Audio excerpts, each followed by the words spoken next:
আহমদ ইবনে হাম্বল রহমতুল্লাহ আলাইহি তিনি হেঁটে যাচ্ছেন। কেন? হাদিস শিখবেন, হাদিস আনবেন। যেতে যেতে রাত্র হয়ে গেল, এক জায়গায় গিয়ে অবস্থান করলো, এশারের নামাজ পড়লো মসজিদের মধ্যে। ভাবতেছেন মসজিদের মধ্যে রাত্র যাপন করবেন, সকালবেলা আবার হাঁটতে থাকবেন। কিন্তু বিষয়টা হলো এই মসজিদের যারা দায়িত্বশীল আছে কেউ তাকে থাকতে দিচ্ছেন না। তিনারা কেউ জানেন না ইনি যে জমানার বহুত বড় ইমাম, ইমামে আহমদ ইবনে হাম্বল চেনেন না। এখনকার মানুষ কিছু একটা হইলে নিজেকে অনেক প্রকাশ করার চেষ্টা করে, কথা বলেন ঠিক কিনা? আমি এই, আমি সেই, আমার নামটা এভাবে লেখো, আমার নামটা এভাবে উঠাও, আমার ছবিটা এভাবে সাজাও, এভাবে আমার ছবিটাকে পেশ করো। নিজের যোগ্যতা, নিজের বড়ত্ব প্রকাশ করার জন্য বর্তমান জমানার মানুষ পাগল। আর আগেকার জমানার মানুষ নিজেকে গোপন রাখতো, নিজেকে একমাত্র প্রকাশ করত কার কাছে? হযরত ইমামে আহমদ ইবনে হাম্বল নামাজ পড়ার পরে যখন অনুমতি দিচ্ছে না, তিনি মসজিদ থেকে বের হয়ে এখন হাঁটতে লাগলেন। কি করার এখন? অন্ধকার তো, অন্ধকার দিয়ে আমি হাঁটতে থাকি, দেখি আল্লাহ তাআলা গন্তব্যে পৌঁছায় কিভাবে। হাঁটতেছেন, দেখতেছেন দূরে এক জায়গার মধ্যে আগুন দেখা যায়। ভাবতেছেন যেহেতু আগুন আছে অবশ্যই এখানে কোনো না কোনো মানুষ আছে। দৌড়িয়ে গেলেন, যাই দেখতেছেন হ্যাঁ আগুন আছে, একটা লোক আছে, লোকটা বসে বসে সে রুটি বিক্রি করতেছে। রুটি বিক্রি করতেছে, রুটি বেলতেছে, কাস্টমারকে দিচ্ছে, কাস্টমার থেকে টাকা নিচ্ছে। তবে তার জবানের মধ্যে আরেকটা শব্দ উচ্চারণ হচ্ছে, তা হলো এই আস্তাগফিরুল্লাহ, আস্তাগফিরুল্লাহ, আস্তাগফিরুল্লাহ, আস্তাগফিরুল্লাহ, আস্তাগফিরুল্লাহ, আস্তাগফিরুল্লাহ, আস্তাগফিরুল্লাহ, আস্তাগফিরুল্লাহ, আস্তাগফিরুল্লাহ। সুবহানাল্লাহ। ইমামে আহমদ ইবনে হাম্বল রহমতুল্লাহ আলাইহি লোকটাকে বলতেছে, ও ভাই তুমি কেন এত বেশি বেশি আস্তাগফিরুল্লাহ পড়তেছ? অন্য কত জিকিরই তো আছে, এই জিকিরটা কেন তুমি করতেছো? জানতে চাইলো, মনের মধ্যে কৌতূহল জাগলো, বিষয়টা আমি জানি কেন সে ইস্তেগফার বেশি বেশি পড়ে। রুটি বিক্রেতা বলতেছে, ভাই তুমি আমাকে জিজ্ঞাসা করেছ, অন্যথায় তোমাকে আমি বলতাম না। এই ইস্তেগফার আমাকে মুস্তাজাবাদ দাওয়াত বানাই, মুস্তাজাবুদ দাওয়াত বানিয়েছে। এই ইস্তেগফার আমাকে এমন পর্যায়ে পৌঁছিয়ে দিয়েছে, ইস্তেগফারের কারণে আমি আমার মাওলার কাছে যা চাই, চাইতে দেরি পাইতে দেরি হয় না। এই জন্য ইস্তেগফারের সাথে আমার একটা গভীর সম্পর্ক হয়ে গেছে। যেহেতু ইস্তেগফারের দ্বারা আমি আমার ব্যক্তি জীবন, আমার সাংসারিক জীবন, পারিবারিক জীবন, সব কিছুর সমস্যা আল্লাহ তাআলা ইস্তেগফারের মাধ্যমে আমার পুরা করতেছে। এই জন্য আমি আমার ইস্তেগফারকে জবান থেকে আমি মুহূর্তের জন্য ছাড়ি না। ইমামে আহমদ ইবনে হাম্বল বলতেছেন, আচ্ছা তোমার বুঝি ইস্তেগফারের দ্বারা সব পুরা হয়েছে, কোনো আশা বুঝি আর তোমার বাকি নাই? রুটি বিক্রেতা বলতেছে, না না, তবে আমার একটা মাত্র আশা বাকি আছে। বলে যে কি তা? কয় যে আমার মা না অসুস্থ, আমার মা অসুস্থ থাকার কারণে মায়ের খেদমত করি, মায়ের খেদমত করার কারণে জমানার বহুত বড় ইমাম, বহুত বড় বুজুর্গ ব্যক্তি হজরতে ইমামে আহমদ ইবনে হাম্বল রহমতুল্লাহি আলাইহি, তার সাথে না আমার দেখা করার বড় শখ, দিলের মধ্যে বড় তামান্না। আমি ইস্তেগফার পড়তেছি ঠিক, আমার সব মনের আশা পুরা হয়েছে, কিন্তু একটা আশা পুরা হয় নাই, আমার মায়ের খেদমতের কারণে ইমামে আহমদ ইবনে হাম্বলের সাথে আমি দেখা করতে পারি না। ইমামে আহমদ ইবনে হাম্বল কোথায়? তার সামনেই তো। ইমামে আহমদ ইবনে হাম্বল রহমতুল্লাহি আলাইহি এই কথা বলার পরে, এই কথা শোনার পরে ইমামে আহমদ ইবনে হাম্বল রুটি বিক্রেতাকে জড়ায়া ধরে বলতেছেন, ও ভাই আল্লাহ তাআলা তোমার ইস্তেগফারকে কবুল করেছেন, তুমি আসলেই মুস্তাজাবুদ দাওয়াত, তোমার জীবনের সব আশাও পুরা করেছেন। আমি ইমামে আহমদ ইবনে হাম্বলকে রাতের গভীরে তোমার কাছে আল্লাহ তাআলা ইস্তেগফারের বদৌলতে পৌঁছায়া তোমাকে মুস্তাজাবুদ দাওয়াত বানিয়েছেন। সুবহানাল্লাহ। তোমার এই মনের আশাও পুরা হয়েছে, আমি ইমামে আহমদ ইবনে হাম্বল। কথা বলেন ঠিক কিনা? এই জন্য ভাই দোস্ত বুজুর্গ, ইস্তেগফারের কারণে একজন মানুষ মুস্তাজাবুদ দাওয়াত হয়। আমি আপনিও যদি নাকি মুস্তাজাবুদ দাওয়াত হয়ে যাই, তাহলে আল্লাহর কাছে আমি যা বলবো চাইবো তো আল্লাহ তাআলা পুরা করে দিবেন, ঠিক কিনা বলেন? গুনাহ হয়ে গেছে, 2 নম্বর কাজ ইস্তেগফার। 3 নম্বর কাজ হলো গুনাহ হয়ে গেছে, নেকের কাজ বেশি করা। কিসের কাজ? ইন্নাল হাসানাত ইউযহিবনাস সাইয়্যাত, ইন্নাল হাসানাত ইউযহিবনাস সাইয়্যাত। নেকের কাজ যেই ব্যক্তি করবে, নেকের কাজ করার কারণে যত গুনাহ আছে আল্লাহ তাআলা মাফ করে দিবেন। এজন্য একটা গুনাহ হয়ে গেছে, সাথে সাথে একটা নেকের কাজ করে ফেলেন। একটা বেগানা নারীর দিকে আপনি তাকাইছেন, একটা গুনাহ হয়ে গেছে। এখন এসে 2 রাকাত নামাজ পড়েন, তো 2 রাকাত নামাজের দ্বারা নেকের কাজ করলেন। আগে আপনি বেগানার নারীর দিকে তাকাই আপনি গুনাহ করছেন, 2 রাকাত নামাজ পড়া নেক করছেন, তো এই 2 রাকাত নামাজ আগের গুনাহকে মাফ করে দিবে। সুবহানাল্লাহ। এই জন্য ভাই ও দুস্থ বুজুর্গ, একটা গুনাহ হয়ে গেছে তো কি করেন? একটা নেকের কাজ করেন। গুনাহ হয়ে গেছে কিছু টাকা পয়সা দান করেন, গুনাহ হয়ে গেছে কিছু তাসবিহ পড়েন। গুনাহ হয়ে গেছে, একটা মজলিসের মধ্যে বসছেন তো কিছু কথা বলছেন, যে কথাগুলো না বললেও সারতো, না বললেও পারতেন, কিন্তু এই কথাগুলো অযথা হয়েছে, যার কারণে গুনাহ হয়েছে। লা ইয়ানি সময় কাটিয়েছেন আপনি, লা ইয়ানি কথা বলেছেন। এই জন্য মজলিস যখন শেষ একটু দোয়া পড়েন, ইস্তেগফার পড়েন, দুরূদ শরীফ পড়েন, তো এই ইস্তেগফারের কারণে আল্লাহ তাআলা আপনার গুনাহগুলোকে মাফ করে দিবে।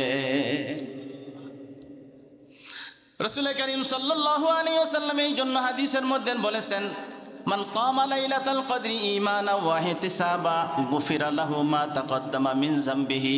যেই ব্যক্তি কদরের রাত্রির মধ্যে দাঁড়াইয়া নামাজ পড়লো, এই নামাজের বদৌলতে আল্লাহ তাআলা তার গুনাহ মাফ করে দিল। কারণ নেকের কাজ করলে গুনাহ মাফ হয়।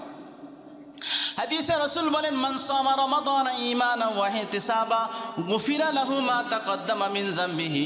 যেই ব্যক্তি রমজান মাসে রোজা রাখলো ঈমানাও ওয়া ইহতিসাবা, ওই ব্যক্তির ঈমান আছে, ঈমান রাখা অবস্থায়, ওয়া ইহতিসাবা জান্নাত পাওয়ার আশায়, জাহান্নাম থেকে বাঁচার আশায় যেই ব্যক্তি রমজান মাসে রোজা রাখলো, রাসূল বলেন গুফিরা লাহু মা তাকদ্দামা মিন যামবিহি, ওই ব্যক্তির জীবনের গুনাহগুলো মাফ।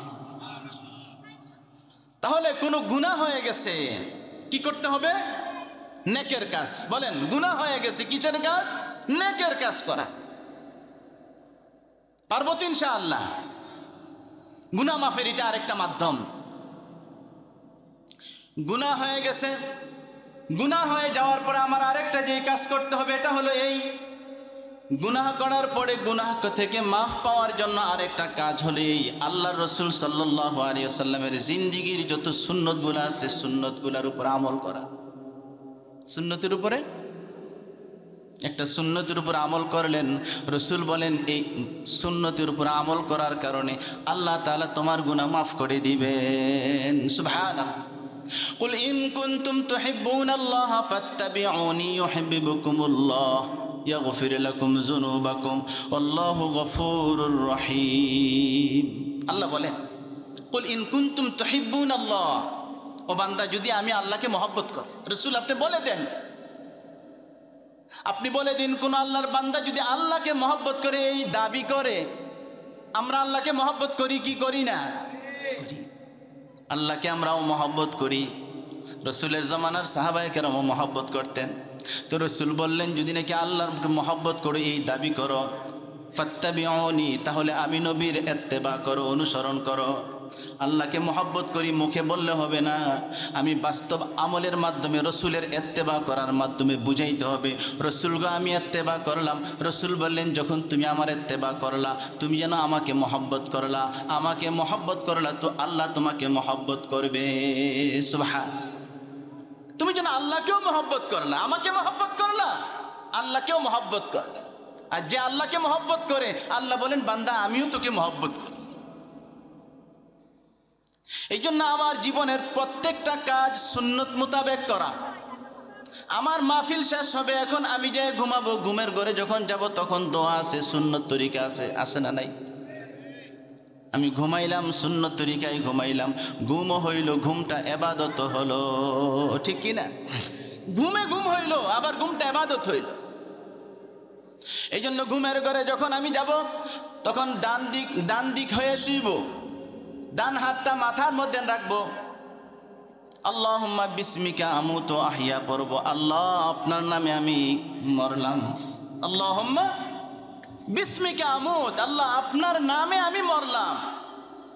ঘুমটাও তো মরণের মতো, ঠিক কিনা? মানুষ মারা গেলে যেমন কোনো কিছুর খবর থাকে না, ঘুমাইলেও কি হচ্ছে না হচ্ছে কোনো খবর নাই। এই জন্য এই দোয়া পড়া ঘুমানো, এটা সুন্নত। দোয়া পড়লেন, দুরূদ শরীফ পড়লেন, কুরআনুল কারীম থেকে একটু তেলাওয়াত করলেন, সুবহানাল্লাহ, আলহামদুলিল্লাহ, আল্লাহু আকবার 33 বার, 33 বার আল্লাহু আকবার 34 বার পড়লেন, ঘুমাইলেন। যদি সম্ভব হয় অজু কইরা ঘুমাইলেন। রসুল বলেন সারা রাত তোমার ইবাদতের সওয়াব আমলনামার মধ্যে লেখা হবে। সুবহানাল্লাহ। ঘুম যখন শেষ হয়ে গেল, এখন তুমি যদি বলো আলহামদুলিল্লাহ, কি বললা? আলহামদুলিল্লাহ,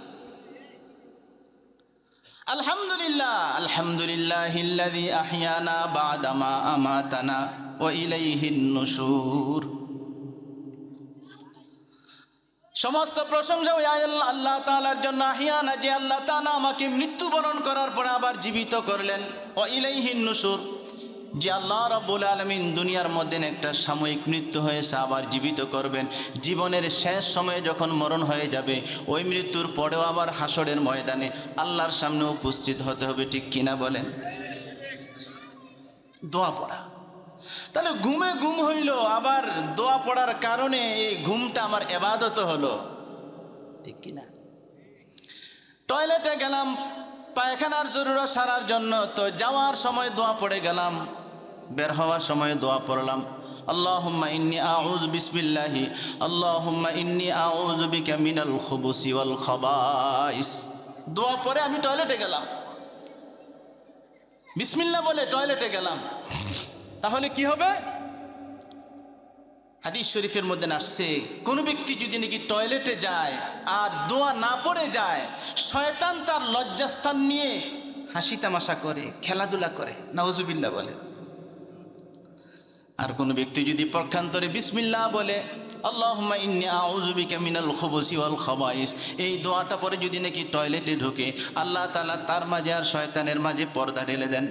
সুবহান। তখন আর দেখতে পারে না। জরুরত শেষ যখন বের হইলেন, তখন বললেন গুফরানাকা, আয় আল্লাহ আপনি আমাকে মাফ করে দেন। বলতে পারেন হুজুর টয়লেটের জরুরত সালাম এখানে মাফ করার সাথে কি সম্পর্ক? বলে যে না না, এই জন্য বলবেন গুফরানাকা, আয় আল্লাহ আমি টয়লেটের মধ্যে থাকার কারণে জবানে কোনো জিকির করতে পারি নাই, তেলাওয়াত করতে পারি নাই। আমি যে টয়লেট যতক্ষণ সারলাম, এতটুকুন সময় যে তোমার স্মরণ থেকে আমি দূরে রইলাম, এটা আমার অপরাধ হয়ে গেছে। গুফরানাকা, আপনি আমাকে মাফ করে দেন। সুবহানাল্লাহ। আল্লাহ আপনি আমাকে মাফ করে দেন। গুফরানাকা, আল্লাহ আমাকে মাফ করে দেন।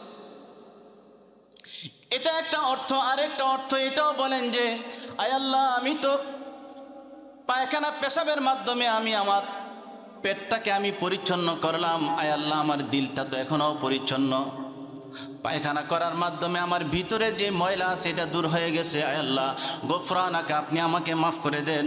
আমার পেটের ভিতরটা যেমন পরিষ্কার করে দিয়েছেন, গুফরানাকা, আয় আল্লাহ আপনি আমার অন্তরটাকেও গুনাহ থেকে পবিত্র করে দিন। গুফরানাকা এটাও একটা অর্থ। গুফরানাকা আলহামদুলিল্লাহিল্লাযী আযহাবা আন্নিল আযা ওয়া আফানি। আল্লাহ দোয়া করলেন, শুকরিয়া আদায় করলেন, আল্লাহ আমাকে আপনি সুস্থ রেখেছেন। আমার কাছে এখন কত ভালো লাগতেছে। একজন মানুষ টয়লেটে যাওয়ার আগে কি অস্থিরতা, কি পেরেশানি, আর যখন জরুরত শেষ হয়ে গেল কত শান্তি লাগে। কথা বলেন ঠিক কিনা? খবর নিয়ে দেখেন কত মানুষ আছে পেশাব হয় না, পেশাবের যন্ত্রণা। কত মানুষ আছে পায়খানার বেগ হয়, পায়খানা হয় না, বিকল্প পথে পায়খানা বাহির করতে হয়। আছে না নাই? তাহলে পেশাবের সময় পেশাব করতে পারা, পায়খানার সময় পায়খানা করা, এটাও আল্লাহ তাআলার বড় দয়া। এটার কারণেও শুকরিয়া আদায় করতে হবে। হযরত ওমর রাদিয়াল্লাহু তাআলা আনহুকে একজন বিকলাঙ্গ ব্যক্তি বলতেছে, ও ওমর, হাতও নাই, পাও নাই, কোনো কিছু অঙ্গ প্রত্যঙ্গ কিছু নেই, আল্লাহ আমাকে কেন বানাইছে? আমার আল্লাহ কি দিছে? আমি কোনো নেয়ামতে পাই নাই। হযরত ওমর রাদিয়াল্লাহু তাআলা আনহু বলতেন, আচ্ছা তুমি কি পেশাবের যখন ব্যাগ হয় পেশাব করতে পারো কিনা? হ্যাঁ। তো এটার শুকরিয়াই তুমি আদায় করো না। হাত নাই, পা নাই, কি হয়েছে? তোমার যে পেশাবের সময় পেশাব করতে পারো, এটাও তো একটা নেয়ামত। সুবহানাল্লাহ। কথা বলেন ঠিক কিনা? এই জন্য পায়খানায় যাওয়ার সময় দোয়া, পায়খানা থেকে বের হওয়ার সময় দোয়া, খাওয়ার শুরুতে দোয়া, খাওয়ার শেষে দোয়া। পড়বো না ইনশাআল্লাহ? বিসমিল্লাহি ওয়া আলা বারাকাতিল্লাহ। ওই মিয়া কাফেরেও খায়, বেঈমানেও খায়, মুশরিকও খায়, মুসলমানেও খায়। দুজনের খানা যদি একরকম হয়ে যায়, তাহলে আপনার মধ্যে আর কাফের বেঈমানের মধ্যে পার্থক্য রইল কি? আপনার মধ্যে তো মুহাম্মদুর রাসূলুল্লাহ মদিনাওয়ালার কোনো সিল, কোনো নিদর্শনই পাওয়া গেল না। ঠিক কিনা বলে? এই জন্য যদি বলেন বিসমিল্লাহি ওয়া আলা বারাকাতিল্লাহ, দোয়া পড়েন, খাবার সামনে আসছে বলেন আল্লাহুম্মা বারিক লানা ফিমা রাযাকতানা ওয়া কিনা আযাবান নার। আল্লাহ, সেই খাবার সামনে আসছে, বরকত দেন, বরকত। ইয়া আল্লাহ, খাবারের মধ্যে বরকত দেন। ফিমা রাযাকতানা ওয়া কিনা আযাবান নার, আয় আল্লাহ আপনি আমাকে জাহান্নামের আগুন থেকে বাঁচান। তো খাবারের মধ্যে বরকত দেন, জাহান্নাম থেকে আপনি আমাকে বাঁচান, দুইটা কথা পাশাপাশি হওয়ার কি কারণ? বলে যে মানুষ যখন সুখের মধ্যে পড়ে যায় তখন আল্লাহকে ভুলে যায়, ঠিক কিনা? সুখের মধ্যে যখন পড়ে যায় তখন মানুষ আল্লাহকে ভুলে যায়। এই জন্য আল্লাহ রসুল সাল্লাল্লাহু আলাইহি ওয়াসাল্লাম দোয়া শিখাইছেন, ও আমার উম্মতেরা শোনো, যখন খাবার পাইবা শুকরিয়া আদায় করবা, শোনো শোনো শোনো, তখন আল্লাহকে কিন্তু ভুইল না, জাহান্নামের আগুনকে কিন্তু ভুইল না। এই জন্য বলো ওয়াকিনা আযাবান নার, আয় আল্লাহ জাহান্নাম থেকেও আমাকে বাঁচান। সুবহানাল্লাহ। দোয়া পড়া, খাবার শেষ হয়ে গেছে, এখন বলেন আলহামদুলিল্লাহিল্লাযী আত'আমানা ওয়া সাকানা ওয়া জাআলানা মিনাল মুসলিমিন। আয় আল্লাহ আপনার প্রশংসা, আপনি যে আমাকে খাওয়াইছেন, আপনি যে আমাকে পান করাইছেন, আমি তো খাইতে পারতাম না। কত মানুষের খাবার দেয় বের হয়ে যায়, ঢোক গিলতে পারে না, ভিতরে নিতে পারে না, সিরিজ দিয়া টিপা টিপা ভিতরে ঢুকাইতে হয়। ও মালিক, আপনি যে আমাকে সুন্দরভাবে খাওয়াইলেন, গলদগরণ করলেন, আমি যে গিলতে পারলাম, ভিতরে আমার নিলেন, হজম শক্তি আমাকে দিলেন, ওয়াসাকানা আমাকে যে পান করাইলেন। কত ব্যক্তি আছে পানিও পান করতে পারে না, পানি পান করছে গলার মধ্যে আটকায় মারা গেছে, ঠিক কিনা বলে? আল্লাহ আপনি আমাকে পান করাইছেন। ওয়া জাআলানা মিনাল মুসলিমিন, আয় আল্লাহ আপনি আমাকে মুসলমান বানাইছেন। আয় আল্লাহ ইচ্ছা করলেও তো আমি কাফের হইয়াও তো খাইতে পারতাম, মুশরিক হইয়াও তো কত মানুষ খায়, আমি মুসলমান হইয়া আপনার এই রিজিকটা আমি খাইলাম। দোয়া করবো তো ইনশাআল্লাহ। তাহলে খাবারের সময় দোয়া আছে, ঘুমের সময় দোয়া আছে, টয়লেটে যাওয়ার সময় দোয়া আছে, হাঁটতে সময় দোয়া আছে, উপরে উঠতে দোয়া আছে, নিচে চলতে দোয়া আছে। উপরে ওঠেন পড়েন না আল্লাহু আকবার, নিচের দিকে নামতেছেন পড়েন না সুবহানাল্লাহ, সমতল ভূমিতে চলতেছেন পড়েন না লা ইলাহা ইল্লাল্লাহু মুহাম্মাদুর রাসূলুল্লাহ। পারি না ইনশাআল্লাহ ভাই? দোয়া পড়তে থাকেন, কাজ আমার মুখে চলবে, হাতটা পায়ে হাঁটবো, হাতে ধরবো, মুখের কাজ কি? জিকির কর। মা বোনেরা রান্না করেন তখন পড়েন না সাল্লাল্লাহু আলাইহি ওয়াসাল্লাম, পড়েন না আল্লাহু আকবার, আলহামদুলিল্লাহ, আল্লাহু আকবার, সুবহানাল্লাহ। পারি কি পারি না? বলেন না, পারা যায় কি না? বলেন, বলেন না আমাদের বিবিদেরকে সুবহানাল্লাহ বলো, আলহামদুলিল্লাহ বলো। বাস দিতেছে, পাতিলের থেকে খাবার নিচ্ছে, কোনো বিসমিল্লাহ নাই, বেবরকত থাকে, ঠিক কিনা বলে? বেবরকতি হয়। আর প্রথমবার যদি বিসমিল্লাহ বইলা আল্লাহ রসুল শুরু করতেন, 2-3 জনকে সাহাবী দাওয়াত দিছেন, খন্দকের যুদ্ধের মধ্যে কয়েক হাজার সাহাবী নিয়ে গেছেন। আল্লাহ রসুল সাল্লাল্লাহু আলাইহি সাল্লামের সাহাবী মেহমানদারি করার পরে পাতিলে এখনো খাবার রয়ে গেছে। তাকসিমের সময় বিসমিল্লাহ ছিল, কথা বলেন ঠিক কিনা? আমাদের তাকসিমের সময় বিসমিল্লাহ হয় না, তো খাইতে খাইতে গলা পর্যন্ত না আসলে পেটেই ভরে না আমাদের। কারণ হলো বিসমিল্লাহ নাই, খাবারের সাথে আলহামদুলিল্লাহ নাই। পরবর্তী ইনশাআল্লাহ। এই জন্য আমাদের বড়রা বলেন, দুনিয়াতে আল্লাহ তাআলা মানুষকে কিছু কাজ দিয়েছেন এমন, যে কাজগুলা ইবাদত হিসেবে করে, কিছু কাজ আছে এমন যে কাজগুলা মানুষের একটা চাহিদা হিসেবে, দুনিয়ার চাহিদা তাকাজা হিসেবে মানুষে পুরা করে। যে কাজগুলা ইবাদত হিসেবে আল্লাহ তাআলা দিয়েছেন ওটা তো ইবাদত। যে কাজগুলো আল্লাহ তাআলা দুনিয়ার প্রয়োজনের জন্য দিয়েছেন, ওই প্রয়োজনগুলো পুরা করার সময় যদি কোনো ব্যক্তি আল্লাহ রসুল সাল্লাল্লাহু আলাইহি ওয়াসাল্লামের সুন্নত মোতাবেক যদি নাকি কেউ করতে পারে, তাহলে ওই কাজগুলোর কারণে আল্লাহ রসুল সাল্লাল্লাহু আলাইহি ওয়াসাল্লামের আমলের সাথে সাদৃশ্য হয়ে গেল। রসুল বলেন, মান আহাব্বা সুন্নতি ফাকাদ আহাব্বানি ওয়া মান আহাব্বানি কানা মাই ফিল জান্নাহ। যে ব্যক্তি দুনিয়ার মধ্যে যত কাজ আছে সবগুলা কাজ করার ক্ষেত্রে আমি নবীকে ফলো করে চললো, আমার সুন্নতকে আঁকড়াইয়া ধরলো, রসুল বললেন সেই জন্য আমাকে মহব্বত করলো, আর যে আমাকে মহব্বত করলো তাকে নিয়ে আমি জান্নাতে যাব। আর এই সুন্নতের উপরে থাকার কারণে আল্লাহ বলেন তোমার গুনাহগুলো আমি মাফ করে দিব। তাহলে গুনাহ থেকে মাফ পাওয়ার জন্য আরেকটা আমল হলো এই, আমি আমার জীবনের সব কাজ সুন্নত মোতাবেক করব তো ইনশাআল্লাহ, চেষ্টা করব তো ইনশাআল্লাহ। السلام عليكم ورحمة الله وبركاته. الحمد لله نحمده ونستعينه ونستغفره ونعوذ بالله من شرور أنفسنا ومن سيئات أعمالنا. من يهده الله فلا مضل له ومن يضلله فلا هادي له. ونشهد أن لا إله إلا الله وحده لا شريك له. ونشهد أن محمدًا عبده ورسوله أرسله بالحق بشيرا ونذيرا وداعيا إلى الله بإذنه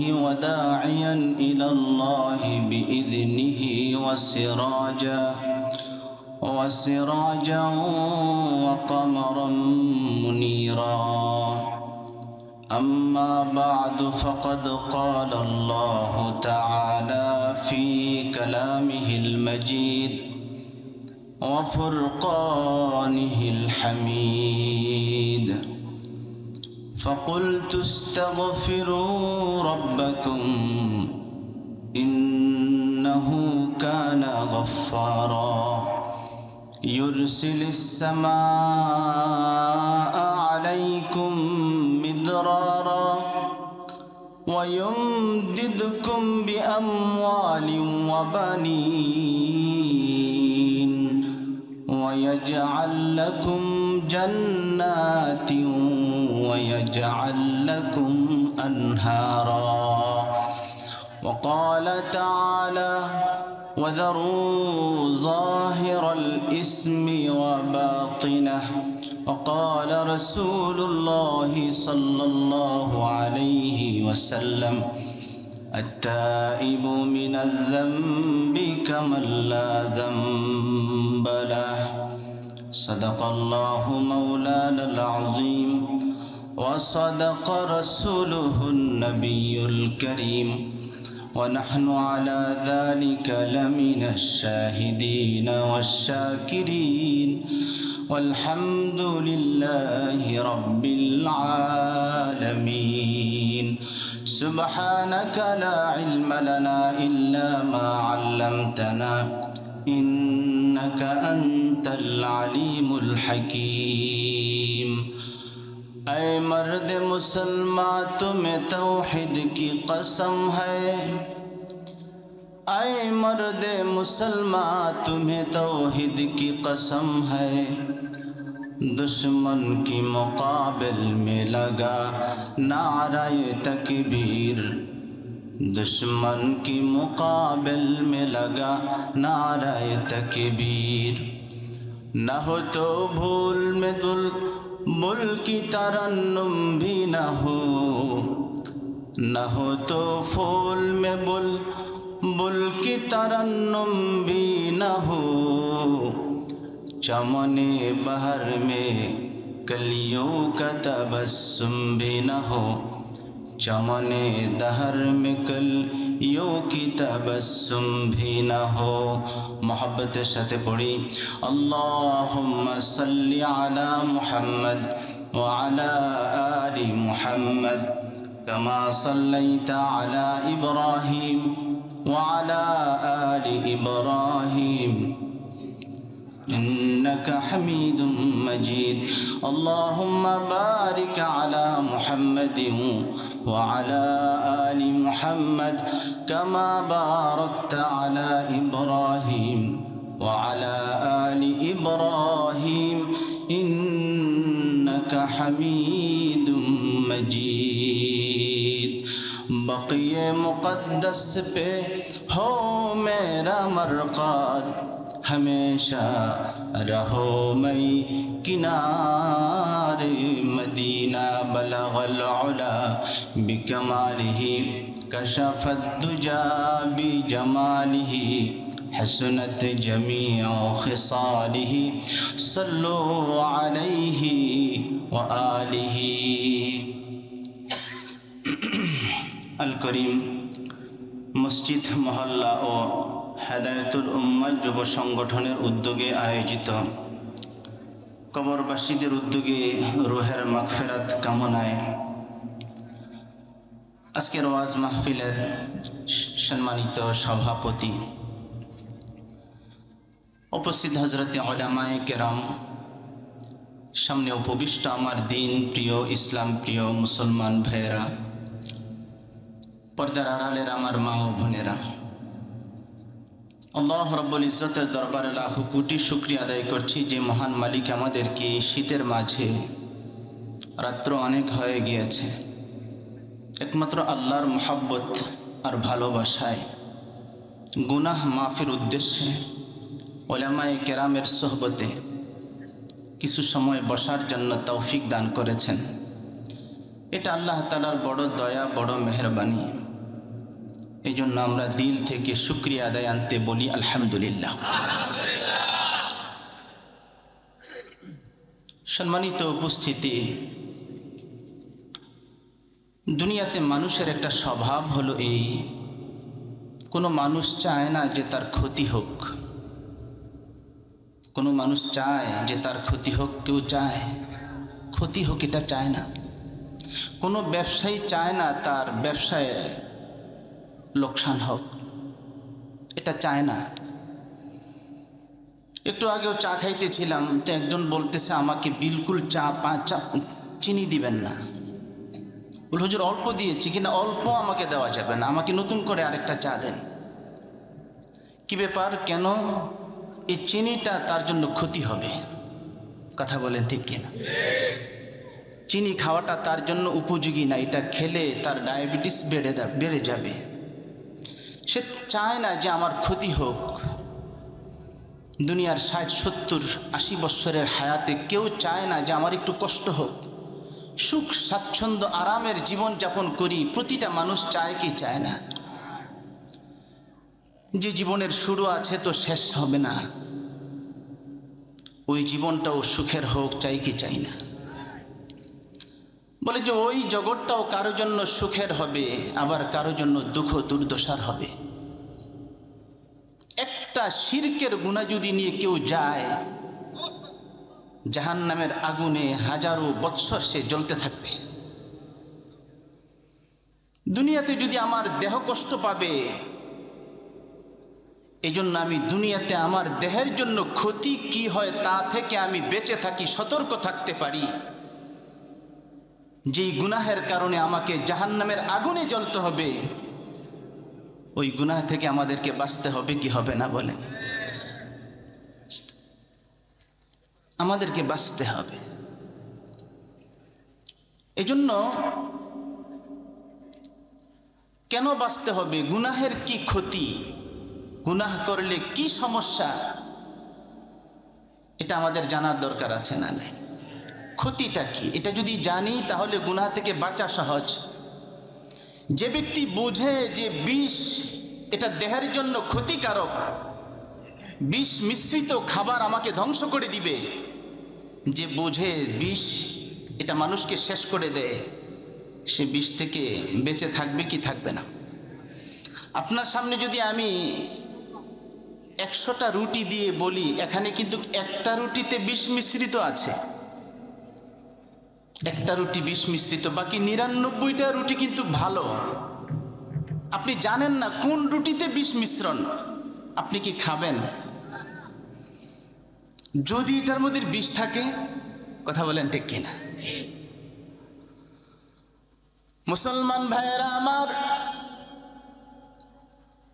দেহের ক্ষতি হবে, ব্যবসার ক্ষতি হবে, এই জন্য ক্ষতিকর জিনিস থেকে আমরা বেঁচে থাকি।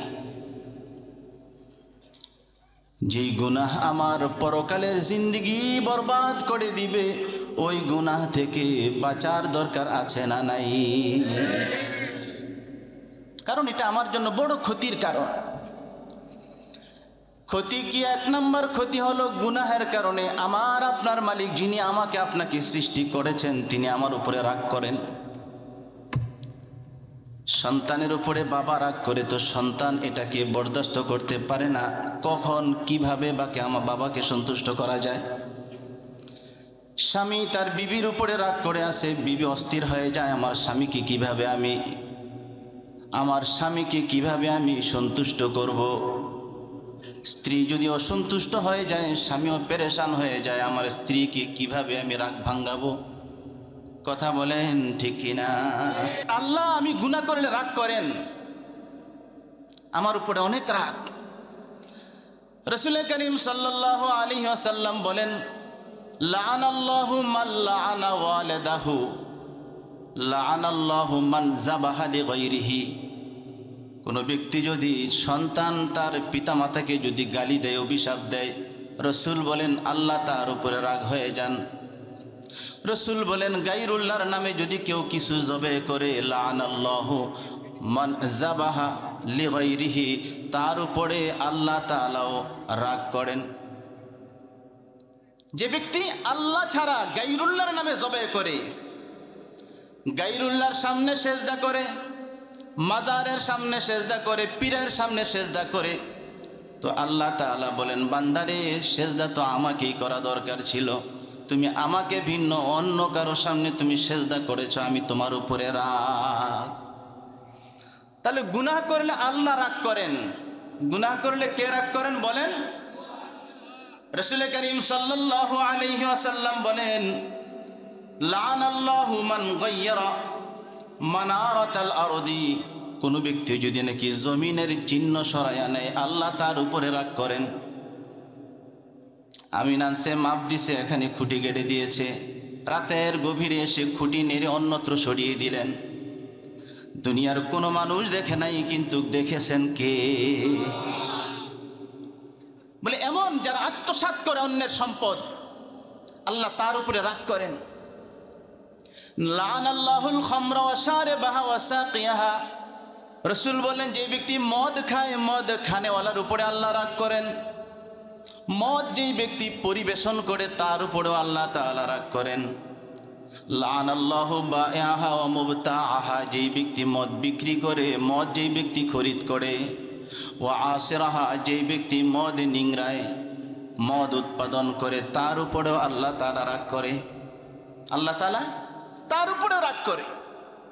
নামাজ পড়ে না তার উপরে রাগ করে, রোজা রাখে না তার উপরেও রাগ করে, রাসূলের সুন্নত মতন জিন্দেগি যাপন করে না, আল্লাহ তাআলা তার উপরেও রাগ করে।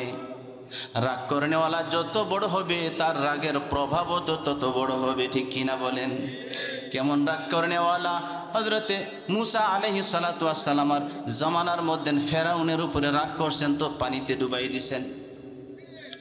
রাগী মানুষ, রাগ তো তার, তিনি যেমন বড় তিনার রাগও তো তত বড়। লূত আলাইহিস সালামের সম্প্রদায় তাদেরকে জমিন উল্টিয়ে তাদেরকে শেষ করে দিয়েছেন। রাগ তিনি যত বড়, তিনার রাগও তো, রাগের প্রভাবও তো তত বড়। তিনি রাগ করেছেন কারো উপরে তো আকাশ থেকে পাথরের বৃষ্টি বর্ষণ করেছেন, কারো উপরে রাগ করেছেন তো আগুনের বৃষ্টি বর্ষণ করেছেন। তিনি যেমন বড়, তিনার রাগের প্রভাবও বড়। সে আল্লাহ তাআলা যদি এখনো আমাদের গুনাহের উপরে রাগ করেন আর ওই শাস্তি দেন, দিতে পারেন কি পারেন না বলেন? আল্লাহ তাআলা বড় দয়া করছেন, মেহেরবানি করছেন। আগেকার মানুষ যদি রাত্রে অন্যায় করত, সকালবেলা দরওয়াজার মধ্যে লেখা থাকতো কি অন্যায় করছে। আর আমাদেরকে আল্লাহ তাআলা অন্যায় করার পরও তওবা করার, ইস্তেগফার করার সুযোগ দিছে। কথা বলেন ঠিক কি? তো বলতেছিলাম গুনাহ যদি করে, এক নাম্বার ক্ষতি হলো গুনাহ করলে আল্লাহ রাগ করেন। তো আল্লাহ আমার উপরে রাগ করেন, এটা কি আমরা চাই? তাহলে কি করতে হবে? গুনাহ ছাড়তে হবে। কি করতে হবে? দুই নাম্বার, আল্লাহ তাআলা যদি কারো উপরে রাগ করেন, আল্লাহ তাআলার কোনো বান্দা যদি গুনাহের কাজ করে, তাহলে আল্লাহ তাআলা দুনিয়াতে তাকে বেইজ্জতি করেন। হযরতে আব্দুল্লাহ ইবনে মুবারক রহমতুল্লাহি আলাইহি বলেন, রাআইতুজ যুনুব তুমিতুল কুলুব, আমি দেখেছি, আমাকে আল্লাহ তাআলা এমন দেখার শক্তি দিয়েছেন যে যেই ব্যক্তি গুনাহ করেছে, এই গুনাহের কারণে তার দিল মরে গেছে। আমাকে আল্লাহ তাআলা এই শক্তি দিয়েছেন, আমি দেখেছি যে গুনাহ করেছে সে অপমানিত হয়েছে। গুনাহ করছে, চুরি করছে, দুনিয়াতেই সাজা, তাকে জুতার মালা পরায়। কথা বলেন ঠিক কি? জেনা করছে, বেবিচার করছে, সবার সামনে তাকে বাড়ি মারছে, সমাজচ্যুত করে দিয়েছে, আছে না নাই? তাহলে গুনাহের কারণে অপমানিত হয় না সম্মানিত হয়? দুনিয়ার মধ্যেই যখন অপমানিত হয়, পরকালে তার কি অবস্থা হবে? কথা বলেন ঠিক কিনা? তাহলে গুনাহের একটা ক্ষতি হলো, গুনাহের কারণে দিল মরে যায়। মাঝে মাঝে অনেকে বলে, হুজুর নামাজ পড়তে মনে চায় না, রোজা রাখতে মনে চায় না, টাকা আছে জাকাত দিতে মনে চায় না। হুজুর কেন? বলে যে দিল যে মরে গেছে, দিল যদি মরে যায় তাহলে তার কাছে ইবাদত করতে ভালো লাগে না। কথা বলেন ঠিক কি? এই জন্য গুনাহের কারণে দিল মরে যায়। গুনাহের একটা ক্ষতি, গুনাহের কারণে মানুষের এলেম যা শিখছে তা সে ভুলে যায়। এলেম যা শিখছে, যা বুঝছে, গুনাহের কারণে এটা ভুলে যায়। এই জন্য ইমামে আজম আবু হানিফা রহমতুল্লাহি আলাইহি তিনি মাঝে মাঝে ছাত্রদেরকে পড়ানোর সময় খটকা লাগতো, মনে আসে না, তো ছাত্রদেরকে বলতো যে কি গুনাহ জানি আমি করলাম, যে গুনাহের কারণে পড়া জিনিসটা এখন আমার মনে আসতেছে না, ভুলে গেছি। হযরত ইমামে আজম বলেন, তারপর আমি ইস্তেগফার পড়া শুরু করতাম, আস্তাগফিরুল্লাহ রাব্বি মিন কুল্লি যামবি ওয়া আতুবু ইলাই, আয় আল্লাহ আমি গুনাহ করছি, মাফ করে দাও। গুনাহের কারণে আমার ইলম চলে গেছে, আমি ভুলে গিয়েছি, আমার খটকা লাগতেছে, আমার এই মাসআলাটা হচ্ছে না। তো তিনি ইস্তেগফার পড়তেন। উনি বলেন যে আমি ওযু কইরা 2 রাকাত নামাজ পড়তাম, নামাজ পড়া সালাম ফিরে আল্লাহর কাছে বলতাম, আল্লাহ গুনাহ মাফ করে দাও। নামাজ পড়া দোয়া করতে দেরি আমার ওই মাসআলা হল হয়ে যাইত। সুবহানাল্লাহ। গুনাহের কারণে ভুলে যায়। এই জন্য অনেক মাদ্রাসার ছাত্রদেরকে আমরা দেখি গুনাহ বেশি বাড়ায়া দেয়, তো কোরআন পর্যন্ত ভুলে যায়, হাদিস পর্যন্ত ভুলে যায়। কথা বলেন ঠিক কিনা?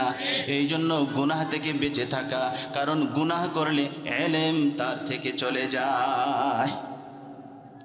গুনাহের ক্ষতি। হযরত ইমাম শাফিঈ রহমতুল্লাহি আলাইহি তার একজন উস্তাদ আছে, তার নাম ওয়াকি, যায় বলতে, শোনো গো হুজুর, আমার তো একটা সমস্যা। কি? বলে যে আমি পড়ি তো ভুলে যাই। হযরতে ইমাম শাফিঈর উস্তাদ ওয়াকি বলে দিলেন, শোনো তুমি গুনাহকে ছেড়ে দাও, গুনাহ যদি ছেড়ে দাও তাহলে আল্লাহ তাআলা তোমার জেহেন বাড়াইয়া দিবে। সুবহান। শাকাউতু ইলা ওয়াকিইন সুআ হিফজি ফাআওসানি ইলা তারকিল মাআসি ফাইন্নাল ইলমা নূরুম মিন ইলাহি ওয়া নূরুল্লাহি লা ইউতা লিআসি। ভাই আমি আমার উস্তাদের কাছে শিকায়াত করলাম, হুজুর ভুলে যাই, হুজুর আমার মনে থাকে না। ও কলেজের ছাত্ররা, ও কলেজের ছাত্রীরা, ও মাদ্রাসার ছাত্ররা, মাদ্রাসার ছাত্রীরা, আমাদেরও একটা অভিযোগ, হুজুর পড়া ভুলে যাই, পড়া মনে থাকে না। পড়া মনে থাকবে কিভাবে? আমি তো সবসময় গুনাহের মধ্যে মত্ত থাকি, গুনাহের কারণে তো আমার জেহেন দুর্বল হয়ে যায়। ঠিক কি না বলে? এজন্য গুনাহ ছেড়ে দাও। ফাইন্নাল ইলমা নূরুম মিন ইলাহি, কারণ ইলম এটা হলো আল্লাহ প্রদত্ত একটা নূর। ওয়া নূরুল্লাহি লা ইউতা লিআসি, আর আল্লাহ প্রদত্ত এই নূর যে অন্ধকার দিলের মধ্যে দেওয়া হয় না। ঠিক কি না বলেন? এজন্য গুনাহ ছেড়ে দেব। গুনাহের কারণে জেহেন দুর্বল হয়ে যায়, পড়া ভুলে যায়। গুনাহের আরেকটা ক্ষতি হলো এই, গুনাহের কারণে অধীনস্থ লোক কথা শোনে না, বাবার কথা সন্তান শোনে না, স্বামীর কথা স্ত্রী শোনে না, উস্তাদের কথাও ছাত্ররা শোনে না, যার অধীনস্থে যারা আছে তার কথা শোনে না, কারণ গুনাহ বেড়ে গেছে। গুনাহ বেড়ে যাওয়ার কারণে এই লোকটা আল্লাহর কাছে অপছন্দ হয়ে গেছে। আল্লাহ তাআলার কাছে অপছন্দ হয়ে যাওয়ার কারণে দুনিয়ার সব মানুষের কাছে অপছন্দ হয়ে গেছে।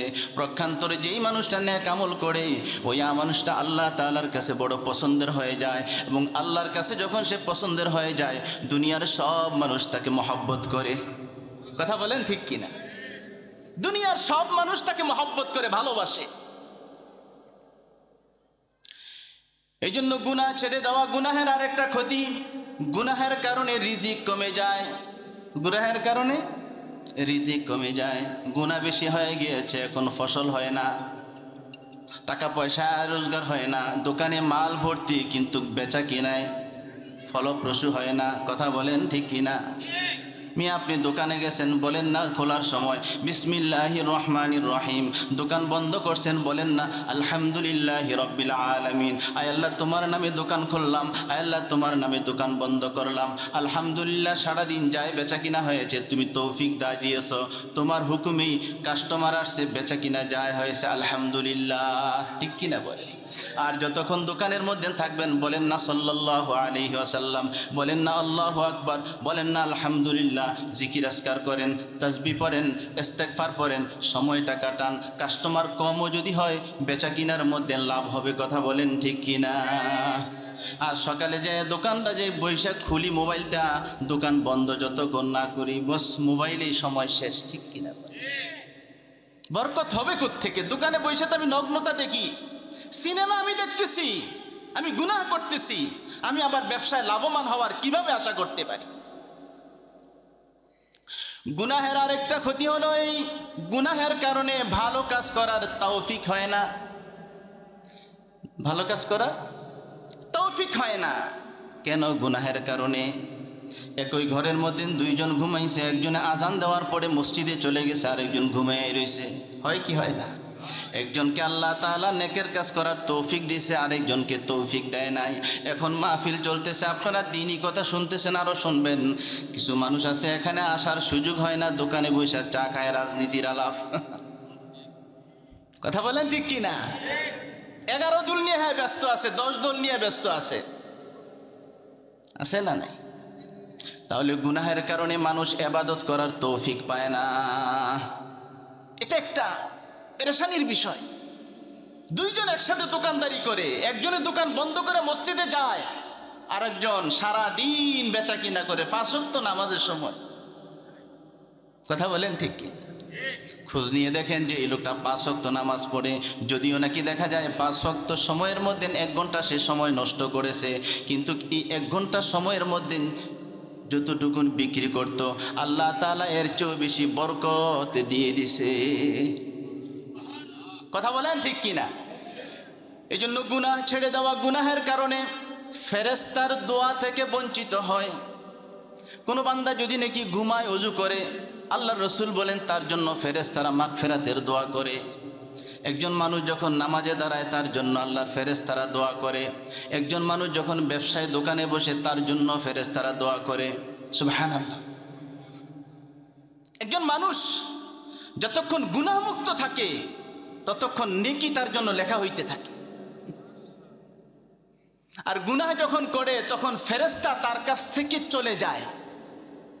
এক হাদিসের মধ্যে রাসূল বলেন, ইযা কাযাবাল আবদু তাবাআদা ইনদাল মালায়েকা, কোন বান্দা যখন নাকি গুনাহের কাজ করে, মিথ্যা কথা বলে, ফেরেশতা তার কাছ থেকে দূরে সরে যায়।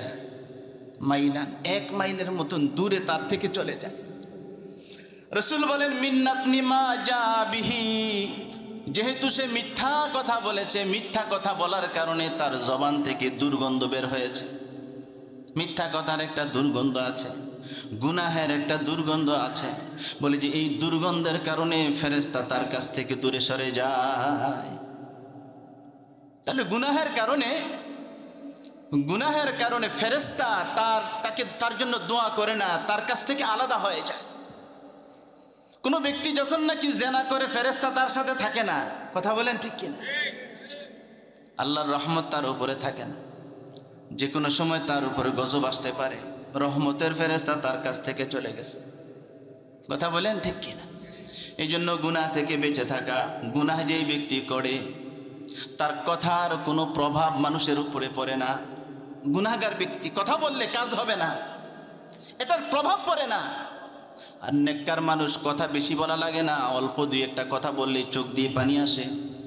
আখেরাতের কথা মনে হয়, জান্নাতের কথা মনে হয়, জাহান্নাম থেকে বাঁচার কথা মনে হয়। কথা বলেন ঠিক কিনা? এই জন্য যেই ব্যক্তি গুনাহ করে না তার কথার প্রভাব এক ধরনের, যেই ব্যক্তি গুনাহ করে তার কথার প্রভাব আরেক ধরনের। গুনাহ থেকে বাঁচবো তো ভাই, আল্লাহ আমাদেরকে বাঁচার তৌফিক দান করেন। গুনাহগার ব্যক্তি যে হবে ওই ব্যক্তির জীবনটা টেনশনের জিন্দিগি হবে, চিন্তার জিন্দিগি হবে। আরে টেনশন, ছেলে বিদেশে তাকে টাকা পাঠায়, তারপরও টেনশন শেষ হয় না, পেরেশানি শেষ হয় না। খবর নিয়ে দেখা যাবে ঘরের মধ্যে বিবিও গুনাহ করে, সন্তানও গুনাহ করে, নিজেও গুনাহ করে। কথা বলেন ঠিক কিনা? এই সব গুনাহের কারণে মাসে মাসে টাকাও যদি পাঠায়, পেরেশানি কমে না। এই জন্য আল্লাহ বলেন, বান্দারে ওয়াজারু জাহিরাল ইসমি ওয়া বাতিনা।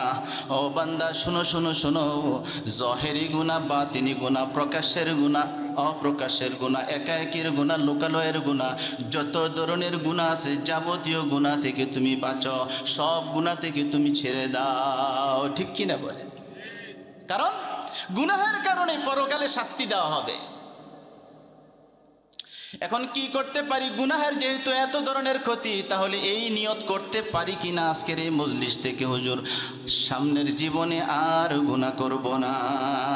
আল্লাহ তৌফিক দান করেন। আর কোনো গুনাহ করব না, ছোট গুনাহও করব না, বড় গুনাহও করব না।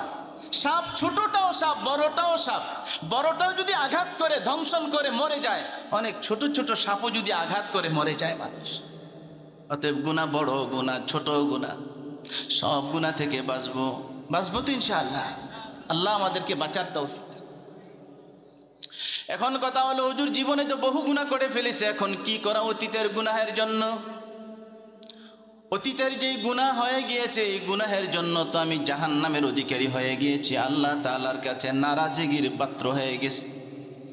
অতীতের জীবনের গুনাহের জন্য আমি কি করব? এর জন্য এক নাম্বার হলো তাওবা।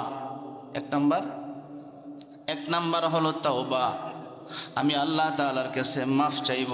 ও আল্লাহ, আমি তো গুনাহ করার মাধ্যমে অনেক দূরে সরে গিয়েছিলাম। তাওবা মানে ফিরে আসা। ও আল্লাহ, আমি এখন তোমার কাছে আমি আবার ফিরে আসতে চাই। সুবহানাল্লাহ। আল্লাহ, আমি জেনা করছি, আমি চুরি করছি, আমি ডাকাতি করছি, আমি নামাজ ছাড়ছি, রোজা রাখছি, মিথ্যা কথা বলেছি, খেয়ানত করেছি, অনেক গুনাহ করেছি, চোখের গুনাহ করেছি, হাতের গুনাহ করেছি।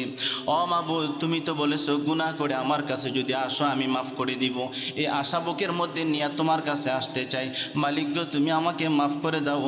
আল্লাহ তাআলা বলেন, বান্দারে তোকে তো আমি মাফ করলাম, ওই করলাম, তোর গুনাহগুলো আমি নেকের দ্বারাও পরিবর্তন করে দিলাম। আল্লাহ বলেন, ইল্লা মান তাবা ওয়া আমানা ওয়া আমিলা আমালান সালিহা ফাউলাইকা ইউবাদদিলুল্লাহু সাইয়্যাতিহিম হাসানাত ওয়া কানা আল্লাহু গফুরার রহিমা। সুবহানাল্লাহ।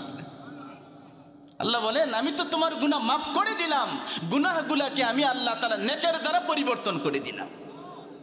তবে তুমি খাঁটি দিল একটু তওবা করো। খাঁটি দিলে তো, আয় আল্লাহ আমি ভুল করেছি, আয় আল্লাহ আমাকে মাফ করে দাও, আমি ভুল করেছি। আল্লাহ তাআলা খুশি হন। আল্লাহ তাআলা কি হন?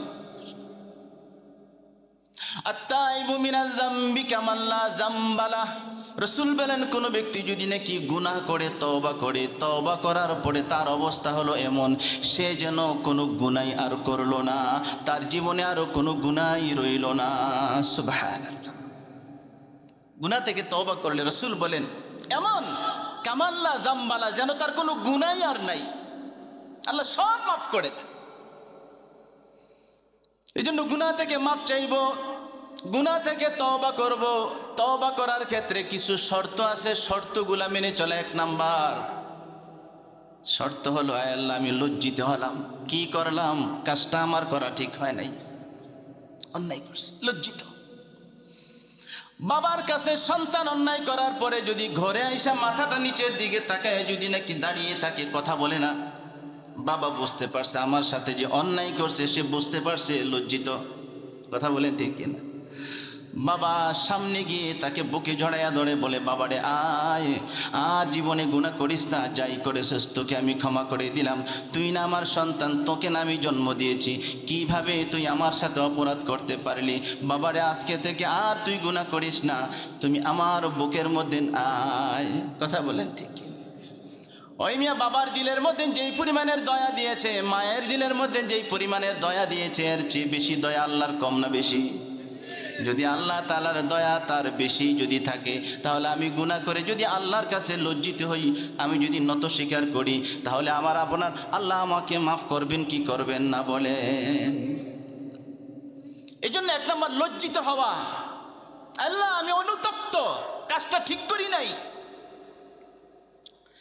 এক নম্বর। দুই নম্বর হলো আমি এখন থেকেই গুনাহ ছেড়ে দিলাম, এখন থেকেই ছেড়ে দিলাম, আমি আর ভবিষ্যতে গুনাহ করব না, এখন থেকেই আমি গুনাহ ছেড়ে দিলাম। গুনাহও করতেছি আবার তওবাও করতেছি না, এটার নাম তওবা না, এটার নাম হলো তামাশা। কথা বলেন ঠিক কিনা? আমি চুরিও করতেছেন, আমি ছেড়ে দিলাম। গুনাহ করতেছেন, জেনা করতেছেন, আল্লাহ আমারে মাফ করে দেন, জেনা অবস্থায় ছেড়ে দিতে হবে, এটার নাম তওবা। আল্লাহ ভুল করছি আমি। তিন নম্বর হলো আল্লাহ ভবিষ্যতেও আমি করব না, আর জীবনে করব না, মরণ পর্যন্ত আমি আর গুনাহ করব না, আমি আপনার কাছে মাফ চাই, আপনি আমাকে মাফ করে দেন। চার নাম্বার হলো বান্দার কোনো হক থাকলে আদায় করে দিব, বান্দার কোনো হক থাকলে, তাহলে এক নাম্বার হলো আমি অনুতপ্ত হইলাম, দুই নাম্বার হলো এখন থেকেই গুনাহ ছেড়ে দিলাম, তিন নাম্বার হইল ভবিষ্যতে আর গুনাহ করব না, চার নাম্বার হলো মানুষের কোনো হক থাকলে তা আমি আদায় করে দিব। এই চারটা শর্ত যদি পাওয়া যায়, তাহলে আমার তওবা আল্লাহর কাছে কবুল, তওবা আল্লাহর কাছে। আর যদি আল্লাহর কোনো হক থাকে, নামাজ পড়ি নাই, ফরজ ইবাদত ছুটে গিয়েছে, সময়ে সময়ে এগুলাকেও আদায় করে নিব, এগুলোও কি করে নেব? তাহলে তাওবা গুনাহ থেকে পরিত্রাণ পাওয়ার জন্য, গুনাহ হয়ে গিয়েছে, এখন এক নাম্বার করণীয় হলো তাওবা, দুই নাম্বার হলো ইস্তেগফার। বলেন দুই নাম্বার কি? আল্লাহ তাআলার কাছে মাফ চাওয়া, ক্ষমা চাওয়া, আল্লাহ আমাকে মাফ করে দিয়েন, ক্ষমা করে দিয়েন আমাকে, আল্লাহ আমাকে মাফ করে দিয়েন। তাওবা আর ইস্তেগফার, ইস্তেগফারের মধ্যে শুধু কেবল অতীতের গুনাহগুলো আল্লাহ মাফ করে দিয়েন, তওবার মধ্যে অতীতের গুনাহও মাফ করে দিয়েন। আল্লাহ সামনেও যেন আমি গুনাহ না করি, সামনের ব্যাপারেও আল্লাহর কাছে বলা, আয় আল্লাহ ভবিষ্যতেও আমাকে গুনাহ থেকে বাঁচায়েন। কথা বলেন ঠিক কি? তাহলে ইস্তেগফার, আল্লাহর কাছে ক্ষমা চাওয়া। ইস্তেগফার এটা এমন একটা আমল, যে ইস্তেগফারের মধ্যে মানুষের দুনিয়ার সব সমস্যার সমাধান আল্লাহ রাখছেন, সব সমস্যার সমাধান। হযরতে হাসান বসরি রহমতুল্লাহি আলাইহি বহুত বড় একজন বুজুর্গ ব্যক্তি, উনি বসা। আপনারা যেমন আলেম ওলামাদের কাছে, ইমাম সাহেবদের কাছে যান, হুজুর এই সমস্যা আছে কি করতাম, একটু দোয়া করে দেন, বলেন কি বলেন না? প্রত্যেক জমানায় যারা যুগের আলেম ছিলেন, তাদের কাছে মানুষ যাইতো, দোয়া যাইতো, সমস্যার কথা বলতো। হযরতে হাসান বসরি বসা, তার কাছে একজন আইসা বলতেছে, নগো হুজুর আমি তো অনেক গুনাহ করে ফেলেছি, কি করতাম? হযরতে হাসান বসরি বলেন, ইস্তেগফার করো, আল্লাহর কাছে মাফ চাও। আরেকজন আইসা বলতেছেন, হুজুর আমার তো সন্তান হয় না, আমি নিঃসন্তান, কতদিন হয়েছে বিবাহ করেছি, আমার জন্য একটু পথ বলে দিন, কি করবো? হযরতে হাসান বসরি বলেন, ইস্তেগফার করো। আরেকজনে আসছেন, হুজুর আমার জমিন ফেটে চৌচির হয়ে গেছে, অনেক দিন যাবৎ বৃষ্টি আসে না, অনাবৃষ্টির কারণে আমার ক্ষেতের মধ্যে ফসল হচ্ছে না, কি করব? হযরতে হাসান বসরি বলেন, তুমি ইস্তেগফার করো, আল্লাহর কাছে ক্ষমা চাও, আল্লাহ তাআলা তোমার সমস্যার সমাধান করে দিবে। মোট কথা, যে যেই কোনো সমস্যা নিয়ে আসতেছে, সবাইকে একটাই পরামর্শ দিচ্ছে, তুমি ইস্তেগফার করো, আল্লাহর কাছে ক্ষমা চাও। খাদেম বলতেছে, হুজুর আপনার কাছে যে যেই সমস্যার জন্যই আসলো, আপনি সবাইকে বলে দিলেন যেন ইস্তেগফার করতে, এটাই বুঝি আমল, আর বুঝি কোনো আমল নেই? ইস্তেগফার, যে কোনো সমস্যা ইস্তেগফার। কথা বলেন ঠিক কিনা? সমস্যা বলতে সলভ হওয়ার জন্য পথ একটাই, ইস্তেগফার।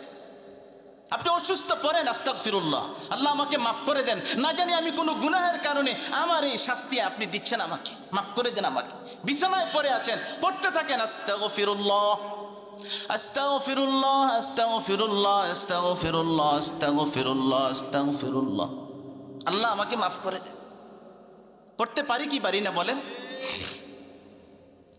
তো হযরতে হাসান বসরি বলতেছেন, শুনো, যত সমস্যা আছে সব সমস্যার সমাধান তো ইস্তেগফারের মধ্যে। এটা আমার কথা নয়, আল্লাহ বলেছেন ফাকুল তুস্তাগফিরু রাব্বাকুম ইন্নাহু কানা গফফারা ইউরসিলিস সামাআ আলাইকুম মিদরারা ওয়া ইউমদিদকুম বিআমওয়ালিন ওয়া বানিন ওয়া ইয়াজআল লাকুম জান্নাতিন ওয়া ইয়াজআল লাকুম আনহারা। সুবহানাল্লাহ বলে দিবেন। নদীর মধ্যে পানি নাই, কূপের মধ্যে পানি নাই, কলের মধ্যে পানি নাই, ইস্তেগফারের বদৌলতে সব পানির সমস্যা আল্লাহ তাআলা সমাধান করে দিবেন। সুবহানাল্লাহ। তাহলে ইস্তেগফারের মধ্যে সব সমস্যার সমাধান আছে না নাই? এই জন্য ইস্তেগফার এটা এমন একটা আমল, যে আমলের মাধ্যমে আল্লাহ তাআলা বান্দাকে মুস্তাজাবুদ দাওয়াত বানিয়ে দেন। ইস্তেগফারের আমলের কারণে একজন মানুষ আল্লাহ তাআলার কাছে এত প্রিয় হন, আল্লাহর কাছে যা চায় আল্লাহ তাআলা দিয়ে দেন। আল্লাহর কাছে যা চায়, ইস্তেগফারের আমল করতে করতে মানুষের একটা পর্যায়ে এমন হয় সে মুস্তাজাবুদ দাওয়াত, তথা আল্লাহর কাছে কিছু চাইতে দেরি পাইতে দেরি হয় না। সুবহানাল্লাহ বলে কি বলেন? এমন একজন আলেম যদি থাকে আপনাদের এলাকায়, ওনার কাছে কিছু বললে উনি আল্লাহর কাছে বলতে দেরি দিয়ে দেয়, ওনাকে কত মহব্বত করবেন না আপনারা? হুজুর খেতে পানি নাই, একটু দোয়া করেন। দোয়া করছে বৃষ্টি। হুজুর আমার ফলগুলা নষ্ট হইতেছে, যান দোয়া করে দিলাম, সমস্যা হবে না। আসলে কোনো সমস্যা হয়নি। হুজুর মেয়েটা বিবাহ দিছি অনেক দিন, সন্তান হয় না, জীবনটা কত কঠিন যাচ্ছে হুজুর, স্বামীর ঘর ভেঙে যাওয়ার পথে, আপনি একটু দোয়া করে দেন। তো হুজুর দোয়া করছে, আমার সন্তান হয়ে গেছে, তার উপর আপনি অনেক খুশি না? কথা বলেন ঠিক কি না? লোকটা অনেক ভালো মানুষ, অনেক বড় আল্লাহওয়ালা বুজুর্গ মানুষ, কারণ সে আল্লাহর কাছে যা বলে তাই সে দিয়ে দেয়। এমন একজন ব্যক্তি বড় মুস্তাজাবুদ দাওয়াত, একজন রুটি বিক্রেতা, রুটি বিক্রি করে দোকানের মধ্যে এমন একজন ব্যক্তি মুস্তাজাবুদ দাওয়াত হয়েছে ইস্তেগফারের বদৌলতে। কিতাবের মধ্যে ঘটনা আসছে, হযরত ইমাম আহমদ ইবনে হাম্বল রহমতুল্লাহি আলাইহি বহুত বড় একজন ইমাম হাদিস সংগ্রহ করার জন্য দূর দেশে যাচ্ছে, পায়ে হেঁটে অনেক দূর পথ হেঁটে যাইত একটা হাদিস শিখার জন্য, একটা হাদিস শিখার জন্য। আমরা তো সস্তা পেয়েছি, কিতাব খুললে পাই, গুগলে এখন নেটে চার্জ দিলে হাদিস চলে আসে। আগেকার যুগের মানুষ একটা হাদিস শিখার জন্য 3 মাসের পথ হেঁটে যাইত। সুবহানাল্লাহ বলেন। 3 মাস লাগাতার হাঁটতো, হাঁটতে হাঁটতে গিয়ে বলতো, ভাই তুমি নাকি রসুলের জবান থেকে একটা হাদিস শুনেছ, এই হাদিসটা আমার জানা আছে, তবে তুমি তো রসুলের নূরানি জবান থেকে শুনেছ, তোমার জবান থেকে আমি একটু শুনতে চাই। এত দূর পথ হেঁটে ইমাম আহমদ ইবনে হাম্বল রহমতুল্লাহি আলাইহি তিনি হেঁটে যাচ্ছেন। কেন? হাদিস শিখবেন, হাদিস আনবেন। যেতে যেতে রাত্র হয়ে গেল, এক জায়গায় গিয়ে অবস্থান করলো, এশারের নামাজ পড়লো মসজিদের মধ্যে। ভাবতেছেন মসজিদের মধ্যে রাত্র যাপন করবেন, সকালবেলা আবার হাঁটতে থাকবেন। কিন্তু বিষয়টা হলে এই মসজিদের যারা দায়িত্বশীল আছে কেউ তাকে থাকতে দিচ্ছেন না। তিনারা কেউ জানেন নাই নিজের জমানার বহুত বড় ইমাম ইমামে আহমদ ইবনে হাম্বল চেনেন না। এখনকার মানুষ কিছু একটা হইলে নিজেকে অনেক প্রকাশ করার চেষ্টা করে। কথা বলেন ঠিক কিনা? আমি এই, আমি সেই, আমার নামটা এভাবে লেখো, আমার নামটা এভাবে উঠাও, আমার ছবিটা এভাবে সাজাও, এভাবে আমার ছবিটাকে পেশ করো। নিজের যোগ্যতা, নিজের বড়ত্ব প্রকাশ করার জন্য বর্তমান জমানার মানুষ পাগল। আর আগেকার জমানার মানুষ নিজেকে গোপন রাখতো, নিজেকে একমাত্র প্রকাশ করত কার কাছে? হযরত ইমামে আহমদ ইবনে হাম্বল নামাজ পড়ার পরে যখন অনুমতি দিচ্ছে না, তিনি মসজিদ থেকে বের হয়ে এখন হাঁটতে লাগলেন। কি করার এখন? অন্ধকার তো, অন্ধকার দিয়ে আমি হাঁটতে থাকি, দেখি আল্লাহ তাআলা গন্তব্যে পৌঁছায় কিভাবে। হাঁটতেছেন, দেখতেছেন দূরে এক জায়গার মধ্যে আগুন দেখা যায়, ভাবতেছেন যেহেতু আগুন আছে অবশ্যই এখানে কোনো না কোনো মানুষ আছে। দৌড়িয়ে গেলেন, যাই দেখতেছেন হ্যাঁ আগুন আছে, একটা লোক আছে, লোকটা বসে বসে সে রুটি বিক্রি করতেছে। রুটি বিক্রি করতেছে, রুটি বেলতেছে, কাস্টমারকে দিচ্ছে, কাস্টমার থেকে টাকা নিচ্ছে। তবে তার জবানের মধ্যে আরেকটা শব্দ উচ্চারণ হচ্ছে, তা হলো এই আস্তাগফিরুল্লাহ, আস্তাগফিরুল্লাহ, আস্তাগফিরুল্লাহ, আস্তাগফিরুল্লাহ, আস্তাগফিরুল্লাহ, আস্তাগফিরুল্লাহ, আস্তাগফিরুল্লাহ, আস্তাগফিরুল্লাহ, আস্তাগফিরুল্লাহ। সুবহানাল্লাহ। ইমামে আহমদ ইবনে হাম্বল রহমতুল্লাহ আলাইহি লোকটাকে বলতেছে, ও ভাই তুমি কেন এত বেশি বেশি আস্তাগফিরুল্লাহ পড়তেছ? অন্য কত জিকিরই তো আছে, এই জিকিরটা কেন তুমি করতেছো? জানতে চাইলো, মনের মধ্যে কৌতূহল জাগলো, বিষয়টা আমি জানি কেন সে ইস্তেগফার বেশি বেশি পড়ে। রুটি বিক্রেতা বলতেছে, ভাই তুমি আমাকে জিজ্ঞাসা করেছ, অন্যথায় তোমাকে আমি বলতাম না। এই ইস্তেগফার আমাকে মুস্তাজাবাদ দাওয়াত বানায়, মুস্তাজাবুদ দাওয়াত বানিয়েছে। এই ইস্তেগফার আমাকে এমন পর্যায়ে পৌঁছিয়ে দিয়েছে, ইস্তেগফারের কারণে আমি আমার মাওলার কাছে যা চাই, চাইতে দেরি পাইতে দেরি হয় না। এই জন্য ইস্তেগফারের সাথে আমার একটা গভীর সম্পর্ক হয়ে গেছে। যেহেতু ইস্তেগফারের দ্বারা আমি আমার ব্যক্তি জীবন, আমার সাংসারিক জীবন, পারিবারিক জীবন, সব কিছুর সমস্যা আল্লাহ তাআলা ইস্তেগফারের মাধ্যমে আমার পুরা করতেছে। এই জন্য আমি আমার ইস্তেগফারকে জবান থেকে আমি মুহূর্তের জন্য ছাড়ি না। ইমামে আহমদ ইবনে হাম্বল বলতেছেন, আচ্ছা তোমার বুঝি ইস্তেগফারের দ্বারা সব পুরা হয়েছে, কোনো আশা বুঝি আর তোমার বাকি নাই? রুটি বিক্রেতা বলতেছে, না না, তবে আমার একটা মাত্র আশা বাকি আছে। বলে যে কি তা? কয় যে আমার মা না অসুস্থ, আমার মা অসুস্থ থাকার কারণে মায়ের খেদমত করি, মায়ের খেদমত করার কারণে জমানার বহুত বড় ইমাম, বহুত বড় বুজুর্গ ব্যক্তি হজরতে ইমামে আহমদ ইবনে হাম্বল রহমতুল্লাহি আলাইহি, তার সাথে আমার দেখা করার বড় শখ, দিলের মধ্যে বড় তামান্না। আমি ইস্তেগফার পড়তেছি ঠিক, আমার সব মনের আশা পুরা হয়েছে, কিন্তু একটা আশা পুরা হয় নাই, আমার মায়ের খেদমতের কারণে ইমামে আহমদ ইবনে হাম্বলের সাথে আমি দেখা করতে পারি না। ইমামে আহমদ ইবনে হাম্বল কোথায়? তার সামনেই তো। ইমামে আহমদ ইবনে হাম্বল রহমতুল্লাহি আলাইহি এই কথা বলার পরে, এই কথা শোনার পরে ইমামে আহমদ ইবনে হাম্বল রুটি বিক্রেতাকে জড়ায়া ধরে বলতেছেন, ও ভাই, আল্লাহ তাআলা তোমার ইস্তেগফারকে কবুল করেছেন, তুমি আসলেই মুস্তাজাবুদ দাওয়াত, তোমার জীবনের সব আশাও পুরা করেছেন। আমি ইমামে আহমদ ইবনে হাম্বলকে রাতের গভীরে তোমার কাছে আল্লাহ তাআলা ইস্তেগফারের বদৌলতে পৌঁছায়া তোমাকে মুস্তাজাবুদ দাওয়াত বানিয়েছেন। সুবহানাল্লাহ। তোমার এই মনের আশাও পুরা হয়েছে। আমি ইমামে আহমদ ইবনে হাম্বল। কথা বলেন ঠিক কিনা? এই জন্য ভাই দুস্থ বুজুর্গ, ইস্তেগফারের কারণে একজন মানুষ মুস্তাজাবুদ দাওয়াত হয়। আমি আপনিও যদি নাকি মুস্তাজাবুদ দাওয়াত হয়ে যাই, তাহলে আল্লাহর কাছে আমি যা বলবো চাইবো তো আল্লাহ তাআলা পুরা করে দিবেন, ঠিক কিনা বলেন? গুনাহ হয়ে গেছে, 2 নম্বর কাজ ইস্তেগফার। 3 নম্বর কাজ হলো, গুনাহ হয়ে গেছে, নেকের কাজ বেশি করা। কিসের কাজ? ইন্নাল হাসানাত ইউযহিবনাস সাইয়্যাত, ইন্নাল হাসানাত ইউযহিবনাস সাইয়্যাত। নেকের কাজ যেই ব্যক্তি করবে, নেকের কাজ করার কারণে যত গুনাহ আছে আল্লাহ তাআলা মাফ করে দিবেন। এজন্য একটা গুনাহ হয়ে গেছে, সাথে সাথে একটা নেকের কাজ করে ফেলেন। একটা বেগানা নারীর দিকে আপনি তাকাইছেন, একটা গুনাহ হয়ে গেছে, এখন আইসা 2 রাকাত নামাজ পড়েন, তো 2 রাকাত নামাজের দ্বারা নেকের কাজ করলেন। আগে আপনি বেগানার নারীর দিকে তাকাই আপনি গুনাহ করছেন, 2 রাকাত নামাজ পড়া নেক করছেন, তো এই 2 রাকাত নামাজ আগের গুনাহকে মাফ করে দিবে। সুবহানাল্লাহ। এই জন্য ভাই দুস্থ বুজুর্গ, একটা গুনাহ হয়ে গেছে, তো কি করেন? একটা নেকের কাজ করেন। গুনাহ হয়ে গেছে, কিছু টাকা পয়সা দান করেন।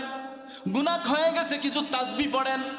গুনাহ হয়ে গেছে, একটা মজলিসের মধ্যে বসছেন, তো কিছু কথা বলছেন, যে কথাগুলো না বললেও সারতো, না বললেও পারতেন, কিন্তু এই কথাগুলো অযথা হয়েছে, যার কারণে গুনাহ হয়েছে। লা ইয়ানি সময় কাটিয়েছেন আপনি, লা ইয়ানি কথা বলেছেন। এই জন্য মজলিস যখন শেষ, একটু দোয়া পড়েন, ইস্তেগফার পড়েন, দুরূদ শরীফ পড়েন, তো এই ইস্তেগফারের কারণে আল্লাহ তাআলা আপনার গুনাহগুলোকে মাফ করে দিবে। রাসূল করিম সাল্লাল্লাহু আলাইহি ওয়াসাল্লাম এই জন্য হাদিসের মধ্যে বলেছেন, মান কামা লাইলাতাল কদরি ঈমানাও ওয়া ইহতিসাবা গুফিরা লাহু মা তাকদ্দামা মিন যামবিহি। যেই ব্যক্তি কদরের রাত্রির মধ্যে দাঁড়াইয়া নামাজ পড়লো, এই নামাজের বদৌলতে আল্লাহ তাআলা তার গুনাহ মাফ করে দিল। কারণ নেকের কাজ করলে গুনাহ মাফ হয়। হাদিসে রাসূল বলেন, মান সামা রমাদান ঈমানান ওয়া ইহতিসাবা গুফিরা লাহু মা তাকদ্দামা মিন যামবিহি। যেই ব্যক্তি রমজান মাসে রোজা রাখলো ঈমানান ওয়া ইহতিসাবা, ওই ব্যক্তির ঈমান আছে, ঈমান রাখা অবস্থায়, ওয়া ইহতিসাবা জান্নাত পাওয়ার আশায়, জাহান্নাম থেকে বাঁচার আশায় যেই ব্যক্তি রমজান মাসে রোজা রাখলো, রাসূল বলেন গুফিরা লাহু মা তাকদ্দামা মিন যামবিহি, ওই ব্যক্তির জীবনের গুনাহগুলো মাফ। তাহলে কোনো গুনাহ হয়ে গেছে, কি করতে হবে? নেকের কাজ। বলেন, গুনাহ হয়ে গেছে, কিসের কাজ? নেকের কাজ করা। পারবো তো ইনশাআল্লাহ। গুনাহ মাফের এটা আরেকটা মাধ্যম। গুনাহ হয়ে গেছে, গুনাহ হয়ে যাওয়ার পরে আমার আরেকটা যে কাজ করতে হবে, এটা হলো এই গুনাহ করার পরে গুনাহ থেকে মাফ পাওয়ার জন্য আরেকটা কাজ হলো এই আল্লাহর রাসূল সাল্লাল্লাহু আলাইহি ওয়াসাল্লামের জিন্দেগীর যত সুন্নতগুলো আছে, সুন্নতগুলোর উপর আমল করা। সুন্নতের উপরে একটা সুন্নতের উপর আমল করলেন, রাসূল বলেন এই সুন্নতের উপর আমল করার কারণে আল্লাহ তাআলা তোমার গুনাহ মাফ করে দিবেন। সুবহানাল্লাহ। কুল ইন কুনতুম তুহিব্বুনাল্লাহ ফাত্তাবিউনি ইউহিব্বুকুমুল্লাহ ইয়াগফির লাকুম যুনুবাকুম আল্লাহু গফুরুর রহিম।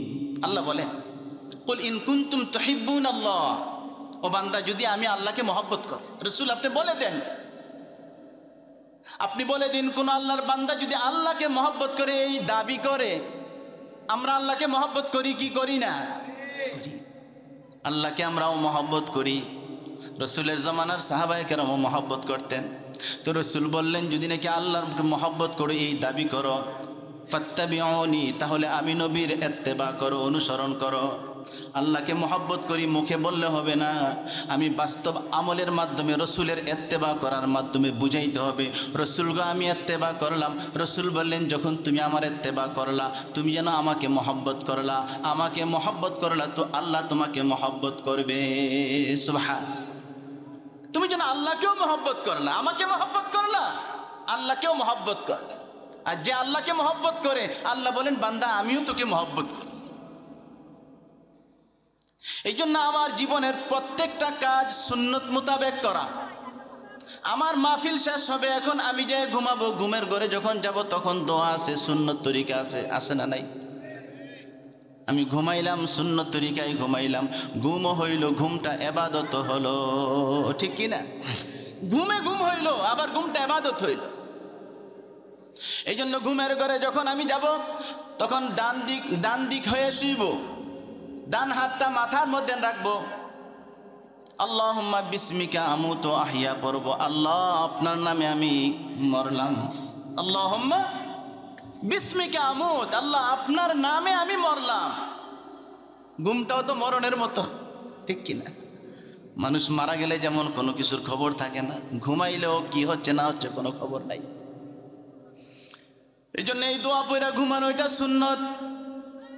দোয়া পড়লেন, দুরূদ শরীফ পড়লেন, কুরআনুল কারীম থেকে একটু তেলাওয়াত করলেন, সুবহানাল্লাহ, আলহামদুলিল্লাহ, আল্লাহু আকবার 33 বার, আল্লাহু আকবার 34 বার পড়লেন, ঘুমাইলেন। যদি সম্ভব হয় ওযু কইরা ঘুমাইলেন, রাসূল বলেন সারা রাত তোমার ইবাদতের সওয়াব আমলনামার মধ্যে লেখা হবে। সুবহানাল্লাহ। ঘুম যখন শেষ হয়ে গেল, এখন তুমি যদি বলো আলহামদুলিল্লাহ, কি বললা? আলহামদুলিল্লাহ, আলহামদুলিল্লাহ, আলহামদুলিল্লাহিল্লাযী আহইয়ানা বা'দা মা আমাতানা ওয়া ইলাইহিন নুশুর। সমস্ত প্রশংসা ওই আল্লাহ তাআলার জন্য, আহিয়ানা, যে আল্লাহ তাআলা আমাকে মৃত্যুবরণ করার পরে আবার জীবিত করলেন, ওয়া ইলাইহিন নুশুর, যে আল্লাহ রাব্বুল আলামিন দুনিয়ার মধ্যে একটা সাময়িক মৃত্যু হয়েছে, আবার জীবিত করবেন। জীবনের শেষ সময়ে যখন মরণ হয়ে যাবে, ওই মৃত্যুর পরেও আবার হাসরের ময়দানে আল্লাহর সামনে উপস্থিত হতে হবে, ঠিক কিনা বলেন? দোয়া পড়া, তাহলে ঘুমে ঘুম হইল, আবার দোয়া পড়ার কারণে এই ঘুমটা আমার ইবাদত হলো, ঠিক কিনা? টয়লেটে গেলাম পায়খানার জরুরত সারার জন্য, তো যাওয়ার সময় দোয়া পড়ে গেলাম, বের হওয়ার সময় দোয়া পড়লাম, আল্লাহুম্মা ইন্নী আউযু বিসমিল্লাহি, আল্লাহুম্মা ইন্নী আউযু বিকা মিনাল খুবুসি ওয়াল খাবাইস। দোয়া পড়ে আমি টয়লেটে গেলাম, বিসমিল্লাহ বলে টয়লেটে গেলাম, তাহলে কি হবে? হাদিস শরীফের মধ্যে আসছে, কোন ব্যক্তি যদি নাকি টয়লেটে যায় আর দোয়া না পড়ে যায়, শয়তান তার লজ্জাস্থান নিয়ে হাসি তামাশা করে, খেলাধুলা করে, নাউজুবিল্লাহ বলে। আর কোন ব্যক্তি যদি পক্ষান্তরে বিসমিল্লাহ বলে, আল্লাহুম্মা ইন্নী আউযু বিকা মিনাল খুবুসি ওয়াল খাবাইস, এই দোয়াটা পরে যদি নাকি টয়লেটে ঢোকে, আল্লাহ তাআলা তার মাঝে আর শয়তানের মাঝে পর্দা ঢেলে দেন। সুবহান, তখন আর দেখতে পারে না। জরুরত শেষ, যখন বের হইলেন তখন বললেন গুফরানাকা, আয় আল্লাহ আপনি আমাকে মাফ করে দেন। বলতে পারেন হুজুর টয়লেটের জরুরত সালাম এখানে মাফ করার সাথে কি সম্পর্ক? বলে যে না না, এই জন্য বলবেন গুফরানাকা, আয় আল্লাহ আমি টয়লেটের মধ্যে থাকার কারণে জবানে কোনো জিকির করতে পারি নাই, তেলাওয়াত করতে পারি নাই, আমি যে টয়লেট যতক্ষণ সারলাম এতটুকুন সময় যে তোমার স্মরণ থেকে আমি দূরে রইলাম, এটা আমার অপরাধ হয়ে গেছে, গুফরানাকা আপনি আমাকে মাফ করে দেন। সুবহানাল্লাহ, আল্লাহ আপনি আমাকে মাফ করে দেন, গুফরানাকা আল্লাহ আমাকে মাফ করে দেন। এটা একটা অর্থ। আরেকটা অর্থ এটাও বলেন যে আয় আল্লাহ আমি তো পায়খানা পেশাবের মাধ্যমে আমি আমার পেটটাকে আমি পরিচ্ছন্ন করলাম, আয় আল্লাহ আমার দিলটা তো এখনও পরিচ্ছন্ন, পায়খানা করার মাধ্যমে আমার ভিতরে যে ময়লা আছে এটা দূর হয়ে গেছে, আয় আল্লাহ গুফরানাকা আপনি আমাকে মাফ করে দেন। আমার পেটের ভিতরটা যেমন পরিষ্কার করে দিয়েছেন, গুফরানাকা আয় আল্লাহ আপনি আমার অন্তরটাকেও গুনাহ থেকে পবিত্র করে দিন। গুফরানাকা এটাও একটা অর্থ। গুফরানাকা আলহামদুলিল্লাহিল্লাযী আযহাবা আন্নিল আযা ওয়া আফানি, আল্লাহ দোয়া করলেন, শুকরিয়া আদায় করলেন, আল্লাহ আমাকে আপনি সুস্থ রেখেছেন। আমার কাছে এখন কত ভালো লাগতেছে। একজন মানুষ টয়লেটে যাওয়ার আগে কি অস্থিরতা, কি পেরেশানি, আর যখন জরুরত শেষ হয়ে গেল কত শান্তি লাগে। কথা বলেন ঠিক কিনা?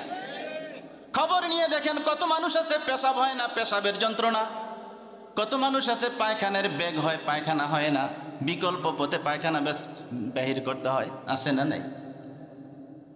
তাহলে পেশাবের সময় পেশাব করতে পারা, পায়খানার সময় পায়খানা করা, এটাও আল্লাহ তাআলার বড় দয়া। এটার কারণেও শুকরিয়া আদায় করতে হবে। হযরত ওমর রাদিয়াল্লাহু তাআলা আনহুকে একজন বিকলাঙ্গ ব্যক্তি বলতেছে, ও ওমর, হাতও নাই, পাও নাই, কোনো কিছু অঙ্গ প্রত্যঙ্গ কিছু নেই, আল্লাহ আমাকে কেন বানাইছে? আমার আল্লাহ কি দিছে? আমি কোনো নেয়ামতে পাই নাই। হযরত ওমর রাদিয়াল্লাহু তাআলা আনহু বলতেন, আচ্ছা তুমি কি পেশাবের যখন ব্যাগ হয় পেশাব করতে পারো কিনা? হ্যাঁ। তো এটার শুকরিয়াই তুমি আদায় করো না। হাত নাই, পা নাই, কি হয়েছে? তোমার যে পেশাবের সময় পেশাব করতে পারো এটাও তো একটা নেয়ামত। সুবহানাল্লাহ, কথা বলেন ঠিক কিনা? এই জন্য পায়খানায় যাওয়ার সময় দোয়া, পায়খানা থেকে বের হওয়ার সময় দোয়া, খাওয়ার শুরুতে দোয়া, খাওয়ার শেষে দোয়া পড়বো না ইনশাআল্লাহ? বিসমিল্লাহি ওয়া আলা বারাকাতিল্লাহ। ওই মিয়া কাফেরেও খায়, বেঈমানেও খায়, মুশরিকও খায়, মুসলমানেও খায়, দুজনের খানা যদি একরকম হয়ে যায় তাহলে আপনার মধ্যে আর কাফের বেঈমানের মধ্যে পার্থক্য রইল কি? আপনার মধ্যে তো মুহাম্মদুর রাসূলুল্লাহ মদিনাওয়ালার কোনো সিল, কোনো নিদর্শনই পাওয়া গেল না, ঠিক কিনা বলে? এই জন্য যদি বলেন বিসমিল্লাহি ওয়া আলা বারাকাতিল্লাহ, দোয়া পড়েন, খাবার সামনে আসছে বলেন আল্লাহুম্মা বারিক লানা ফিমা রাযাকতানা ওয়া কিনা আযাবান নার। আল্লাহ সেই খাবার সামনে আসছে, বরকত দেন, বরকত। ইয়া আল্লাহ খাবারের মধ্যে বরকত দেন, ফিমা রাযাকতানা ওয়া কিনা আযাবান নার, আয় আল্লাহ আপনি আমাকে জাহান্নামের আগুন থেকে বাঁচান। তো খাবারের মধ্যে বরকত দেন, জাহান্নাম থেকে আপনি আমাকে বাঁচান। দুইটা কথা পাশাপাশি হওয়ার কি কারণ? বলে যে মানুষ যখন সুখের মধ্যে পড়ে যায় তখন আল্লাহকে ভুলে যায়, ঠিক কিনা? সুখের মধ্যে যখন পড়ে যায় তখন মানুষ আল্লাহকে ভুলে যায়। এই জন্য আল্লাহ রসুল সাল্লাল্লাহু আলাইহি ওয়াসাল্লাম দোয়া শিখাইছেন, ও আমার উম্মতেরা শোনো, যখন খাবার পাইবা শুকরিয়া আদায় করবা, শোনো শোনো শোনো, তখন আল্লাহকে কিন্তু ভুইল না, জাহান্নামের আগুনকে কিন্তু ভুইল না। এই জন্য বলো ওয়াকিনা আযাবান নার, আয় আল্লাহ জাহান্নাম থেকে আমাকে বাঁচান। সুবহানাল্লাহ, দোয়া পড়া। খাবার শেষ হয়ে গেছে, এখন বলেন আলহামদুলিল্লাহিল্লাযী আত'আমানা ওয়া সাকানা ওয়া জাআলানা মিনাল মুসলিমিন। আয় আল্লাহ, আপনার প্রশংসা, আপনি যে আমাকে খাওয়াইছেন, আপনি যে আমাকে পান করাইছেন।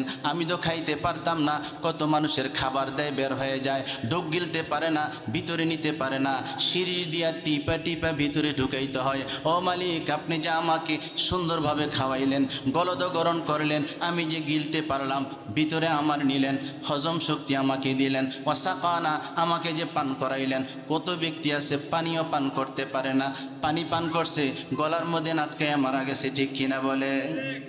আল্লাহ, আপনি আমাকে পান করাইছেন। ওয়া জাআলানা মিনাল মুসলিমিন। আয় আল্লাহ, আপনি আমাকে মুসলমান বানাইছেন। আয় আল্লাহ, ইচ্ছা করলেও তো আমি কাফের হইয়াও তো খাইতে পারতাম, মুশরিক হইয়াও তো কত মানুষ খায়, আমি মুসলমান হইয়া আপনার এই রিজিকটা আমি খাইলাম। দোয়া করবো তো ইনশাআল্লাহ। তাহলে খাবারের সময় দোয়া আছে, ঘুমের সময় দোয়া আছে, টয়লেটে যাওয়ার সময় দোয়া আছে, হাঁটতে সময় দোয়া আছে, উপরে উঠতে দোয়া আছে, নিচে চলতে দোয়া আছে। উপরে ওঠেন, পড়েন না আল্লাহু আকবার, নিচের দিকে নামতেছেন, পড়েন না সুবহানাল্লাহ, সমতল ভূমিতে চলতেছেন, পড়েন না লা ইলাহা ইল্লাল্লাহু মুহাম্মাদুর রাসূলুল্লাহ। পারি না ইনশাআল্লাহ ভাই? দোয়া পড়তে থাকেন, কাজ আমার মুখে চলবে। হাতটা পায়ে হাঁটবো, হাতে ধরবো, মুখের কাজ কি? জিকির কর। মা বোনেরা রান্না করেন, তখন পড়েন না সাল্লাল্লাহু আলাইহি ওয়াসাল্লাম, পড়েন না আল্লাহু আকবার, আলহামদুলিল্লাহ, আল্লাহু আকবার, সুবহানাল্লাহ। পারি কি পারি না? বলেন না, পারা যায় কি না? বলেন, বলেন না আমাদের বিবিদেরকে সুবহানাল্লাহ বলো, আলহামদুলিল্লাহ বলো। বাস দিতেছে, পাতিলের থেকে খাবার নিচ্ছে, কোনো বিসমিল্লাহ নাই, বেবরকত থাকে, ঠিক কিনা বলে? বেবরকতি হয়। আর প্রথমবার যদি বিসমিল্লাহ বইলা আল্লাহ রসুল শুরু করতেন, 2-3 জনকে সাহাবী দাওয়াত দিছেন, খন্দকের যুদ্ধের মধ্যে কয়েক হাজার সাহাবী নিয়ে গেছেন। আল্লাহ রসুল সাল্লাল্লাহু আলাইহি সাল্লামের সাহাবী মেহমানদারি করার পরে পাতিলে এখনো খাবার রয়ে গেছে। তাকসিমের সময় বিসমিল্লাহ ছিল, কথা বলেন ঠিক কিনা? আমাদের তাকসিমের সময় বিসমিল্লাহ হয় না, তো খাইতে খাইতে গলা পর্যন্ত না আসলে পেটেই ভরে না আমাদের। কারণ হলো বিসমিল্লাহ নাই, খাবারের সাথে আলহামদুলিল্লাহ নাই। পরবর্তী ইনশাআল্লাহ।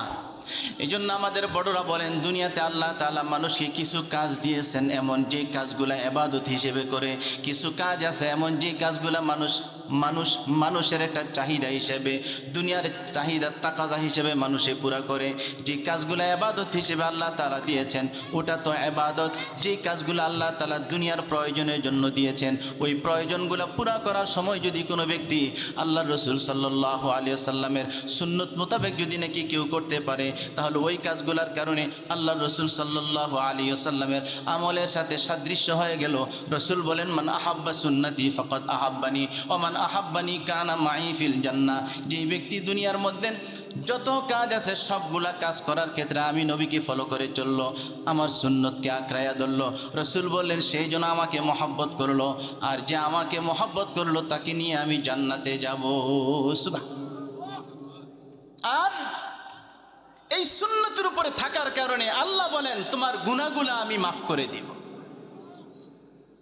তাহলে গুনাহ থেকে মাফ পাওয়ার জন্য আরেকটা আমল হলো এই, আমি আমার জীবনের সব কাজ সুন্নত মোতাবেক করব তো ইনশাআল্লাহ, চেষ্টা করব তো ইনশাআল্লাহ।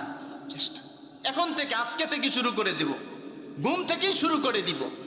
বাস এরপর প্রতিটা কাজ একেবারে আবার ঘুমের ঘরে আসা পর্যন্ত যা যা আছে সবগুলা। মসজিদে যাব, সুন্নত তরিকায় যাব, মসজিদ থেকে বের হব, সুন্নত তরিকায় বের হব। পারবো না ইনশাআল্লাহ? ডান পা দিয়ে ঢুকবো, বিসমিল্লাহ বলবো, দুরূদ শরীফ বলবো, দোয়া আছে পড়বো, পারবো ইনশাআল্লাহ? মসজিদ থেকে বের হব, বাম পা দিয়ে বের হব, দুরূদ শরীফ পড়বো, বিসমিল্লাহ পড়বো, দোয়া পড়বো। ঢুকার সময় আল্লাহুম্মা আফতাহলি আবওয়াবা রাহমাতিক, বের হইব আল্লাহুম্মা ইন্নী আসআলুকা মিন ফাদলিক। সুবহানাল্লাহ। আল্লাহ, আমি আপনার কাছে আপনার দয়া চাই, করুণা চাই। আয় আল্লাহ, মসজিদের মধ্যে ছিলাম, এখন আমি বের হয়ে যাচ্ছি, আয় আল্লাহ আমি আবার মসজিদে ফিরা পর্যন্ত কত প্রয়োজন, কত দয়া আল্লাহ আপনার কাছে আমি চাই। মসজিদে ঢুকলাম, আল্লাহ আপনি রহমতের দরওয়াজাকে খুলে দেন। কিতাবে আসছে, আপনি রহমতের অর্থ হলো একটা, আয় আল্লাহ গুনাহ থেকে বাঁচান, গুনাহ থেকে বাঁচান। জান্নাতের অধিকারী করেন, জাহান্নাম থেকে বাঁচান। আল্লাহ আমাদেরকে বুঝার তৌফিক দান করেন। শুরু থেকে আসি, গুনাহ এটা আমাদের জন্য ক্ষতিকর। কি কি ক্ষতি আসে আমরা শুনলাম। গুনাহ করে ফেলেছি, এখন কি করণীয়? তওবা, ইস্তেগফার, বেশি বেশি নেকের কাজ করা, আল্লাহর রসুলের সুন্নতগুলোকে আমার জীবনে লালন করা। যদি করতে পারি গুনাহ থেকে মাফ পাবো। আর গুনাহ থেকে যদি মাফ পেয়ে যাই, গুনাহ মুক্ত যদি হয়ে যাই, আমার মরণটা ঈমানের সাথে হবে, আমার মরণটা ঈমানের সাথে। আল্লাহ তাআলা আমাদের সকলকে গুনাহ থেকে বাঁচার তৌফিক দান করেন। আসুন আমরা তওবা করি, ইস্তেগফার পড়ি। আমাদের যিনি শেষে বয়ান করবেন, আমাদের বহুত বড় আলেমে দ্বীন, দুস্থ মানুষ হযরত মাওলানা মুজাম্মেল হক সাঈদ ভাই খুব চমৎকার আলোচনা করেন। আমরা শেষ পর্যন্ত থাকব, দোয়া, মুনাজাত, তওবা, ইস্তেগফার করে যাব। তাহলেই আজকের আমাদের এই মাহফিল সার্থক, আমাদের প্রাণবন্ত হবে আজকের এই অনুষ্ঠান। আল্লাহ তাআলা এই মজলিসকে কবুল করেন। আমিন। ওয়া আখিরু দাওয়ানা আনিল হামদুলিল্লাহি রাব্বিল আলামিন।